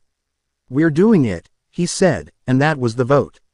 The plan made itself out of what they already were. Jiro counted. 2 beats high, 1 low. The room pulls on the downstroke, lean with it. Izuku set his stance, drew breath, and became a conduit for rhythm, not power. He didn't blast. He calibrated. Tiny shifts in posture that dragged the phase a fraction back toward home. Katsuro flung anchors hard and wide. Nets of salt crystal that etched onto humid air and gave the ribs something petty to obey. Hold, he grunted. Each line a stitch on a wound nobody else could see. Momo built. Braces locked with clean clicks around the ribs, dampeners sang a patient lullaby in the frequency Jiro fed them. And her eyes never left Percy for long. Limiter, she asked. On, he said. He meant and I'm choosing it. Percy shaped the field. Low-pressure gutters to drain the spike into the breach they'd cut last time. A slow whistle that taught the room a hum that wasn't demanding, and a rotating collar around the central pulse that made standing there uncomfortable for anything that wasn't a plan. Kanzaki's team followed his calls because results were louder than rank when the instruments smiled. The director moved to the main console and didn't press the hard damp. He hovered. He chose not yet. That was something. The core flexed hard. The vault jumped a key. A sensor bank blew a fuse with the embarrassment of a thing that swore it could handle today. Water pelted the catwalk in cold sheets. Percy's lungs wanted to copy the rhythm and sprint. He refused. He chose boring. Kurogiri's mist seeped under the door like a rumor refusing to die. 2 league bodies tumbled out with grins for sale. Shigaraki did not. He'd learned something last time, or he'd decided to hate the feeling of being small and stayed away. The goons went for panic points. cables, clamps. Aizawa's scarf knocked one into a railing. All Might's hand settled the second on the floor with a decency that didn't match force. Handle them, Aizawa said, breathing thin but steady. Already did, All Might said, pinning a wrist without ceremony. Kaide yelled, left dampener offline. And Momo was already there, pulling a second brace from nothing, printing bolts you couldn't buy, hands sure. Percy bled, pressure from the right to cover the limping side and felt the core notice, tugging like a dog that wanted to chase a car. He grinned, insane and clear. Heal, he told it, as if that was a thing. It slowed, not because he was divine. Because he knew how to say enough to a room. Director, Izuku called, voice strong through strain, your ceiling isn't wrong. Your timing is. On Jiro's mark. Now. Jiro snapped, and 4 hands hit 4 panels in a rhythm that felt like shared choice. The dampeners bit. The spike crested like a wave that had decided to be gentle. Kanzaki leaned. He did not press the hard damp. He rode their decision. Something big gave. You heard it in the bones before the ears caught up. A pressure seam unspooled, the ribs slacking a fraction, the room letting go of a hunger it had no name for. The core's song dropped from demand to drone. Kaide's console stopped swearing. Selki's voice breathed. Readings on my end say you didn't murder my ocean. Thanks. They didn't cheer. They tightened bolts. They swapped rings. They made the song stay simple for a full minute, then another, until even Aizawa's shoulders saw the safety and told his neck the good news. Kanzaki stepped back from the console and rubbed his eyes with thumbs that had not slept. Seal, he said, and this time no one argued because the seal didn't mean a leash. It meant 3 keys, public oversight, daylight. Momo recited the terms without ceremony as she slotted the locking plates. UA. Board, Pro Council, Citizen Panel, plus Press Liaison. Redundancy to prevent unilateral access. Independent audit every 6 months. Emergency clause only with 2/3 concurrence and a sunsetting provision. Kaide tossed the director a pen like a dare and made him sign the physical ledger because history needed ink. All Might initialed in the witness box with a small, wry smile that didn't reach grief but acknowledged it was there. Katsuro collapsed his last salt net and flicked the crystal into his palm. It melted, like bravado cooling into usefulness. I want a copy, he told Kaide. I'll set it under my pillow. You'll get the public link, she said. Try not to annotate it with expletives. Can't promise, he said, but gentler. The lever that had nearly crowned a tyrant became a lock that belonged to a city. It still wanted to be used. Percy felt that wanting like a pressure on a bruise. He lifted his hand away from the brace and let the wanting stay a wanting. His ring cooled. The room breathed. On the catwalk, Kanzaki looked at them like a man checking if his CH's pieces had stood up and started making their own moves. His voice was very small. I would have done the wrong thing for what I believed was the right reason, he said. That is not an absolution. It is a fact I will live with. You didn't push the hard damp, Kaide said, not soft, not cruel. That's another fact, he nodded. Once, I'll get the charter into daylight. You'll get it argued into daylight, Momo corrected. That's healthier. He almost smiled. You're very rude to bad logic. She is, Percy said, love and pride threaded into the matter of fact. They broke down slow. No parade. Wet steps. Paperwork. A brief moment in which Aizawa told them to sleep and then pretended he hadn't said anything sentimental. The League wasn't brave enough to make a second try. The bay sounded like a giant snoring under a pile of coats. Outside, the morning wasn't glorious. It was gray and clean. Waves bumped the pilings like neighbors. Selkie saluted from the cutter with 2 fingers and an unspoken good work. Boring heroes. Jiro stretched her back until it popped and then winced because popping hurt. Katsuro squinted at the horizon like it had asked him a question about ethics. Izuku leaned his elbows on the rail and blew air up into his fringe. We didn't become gods, he said. We built a fence, Percy said. We'll fix it when storms break it. You'll hate how right you are, Katsuro said. I'll send you salt when you do. Kaide lingered long enough to look Momo in the eye. Your brace tolerances saved us 20 seconds we didn't have, she said. I logged it. If a committee cuts your grant next year, I'll leak the part where you refused to let me make your name smaller. Momo quirked a brow. I prefer daylight too. Kaide slipped back to the work that would keep them honest. Kanzaki didn't offer a handshake. He offered a schedule. Public meeting next week to ratify the charter, he said. You will hate it. We'll attend, Percy said. Of course you will, Kanzaki said. And left like a man who had chosen a different kind of fight. They walked. The city felt like a person who had cried and washed their face. At the footbridge, Momo paused. She pulled a small cloth bag from her pocket and pressed it into Percy's palm. What's this? He asked. Spare limiter, tuned, she said. And a wrench I think you forgot. Again. He opened the bag. He ring sat against the little wrench she'd printed months ago. The metal remembered their first laugh. He swallowed something that wanted to be bigger than a joke. I didn't forget, he said. I like when you pretend I did. She bumped his shoulder, closer than habit. I like that you let me. They stood there without saying the part where she had kept him human and he had kept her brave. The canal didn't care. It kept heading for the bay like always. I'm going to kiss you, Momo said, simple as ordering parts. Okay, Percy said, just as simple. It wasn't cinematic. It was soft, quick. A promise traded between people who liked how the other person made decisions. When they parted, Izuku whooped from 5 meters away and pretended he'd meant to walk up that loudly. Jiro wolf whistle. D once and then apologized because manners. Katsuro clapped exactly twice, deadpan. Aizawa blinked, decided to be legally blind, and walked on. Boring heroes, Selkie had said. Percy liked the label even more now. They filed back toward UA, damp and hungry.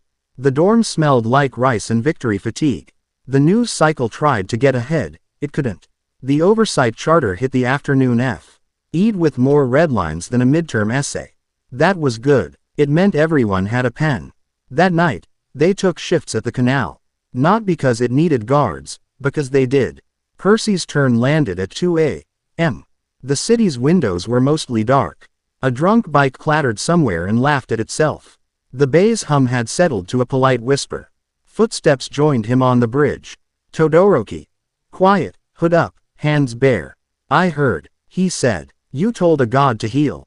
I told a room to stop trying to be one, Percy said. It listened because it was tired. Todoroki considered that, pleased. I like your default, he said. And left before the conversation could tilt anywhere it wasn't ready to go. Momo arrived with tea in a thermos and a frown at Percy's damp hair. You'll get a cold. That's not how colds work, he said. I know, she said. Drink anyway. He did. The tea warmed his ring finger where the metal rested. They didn't need to talk. They'd already said it in bolts and braces and choices. On a roof somewhere with fewer windows than ethics, Kanzaki drafted his public remarks. He deleted stability 3 times. He wrote trust once, winced, kept it. He added, I am accountable.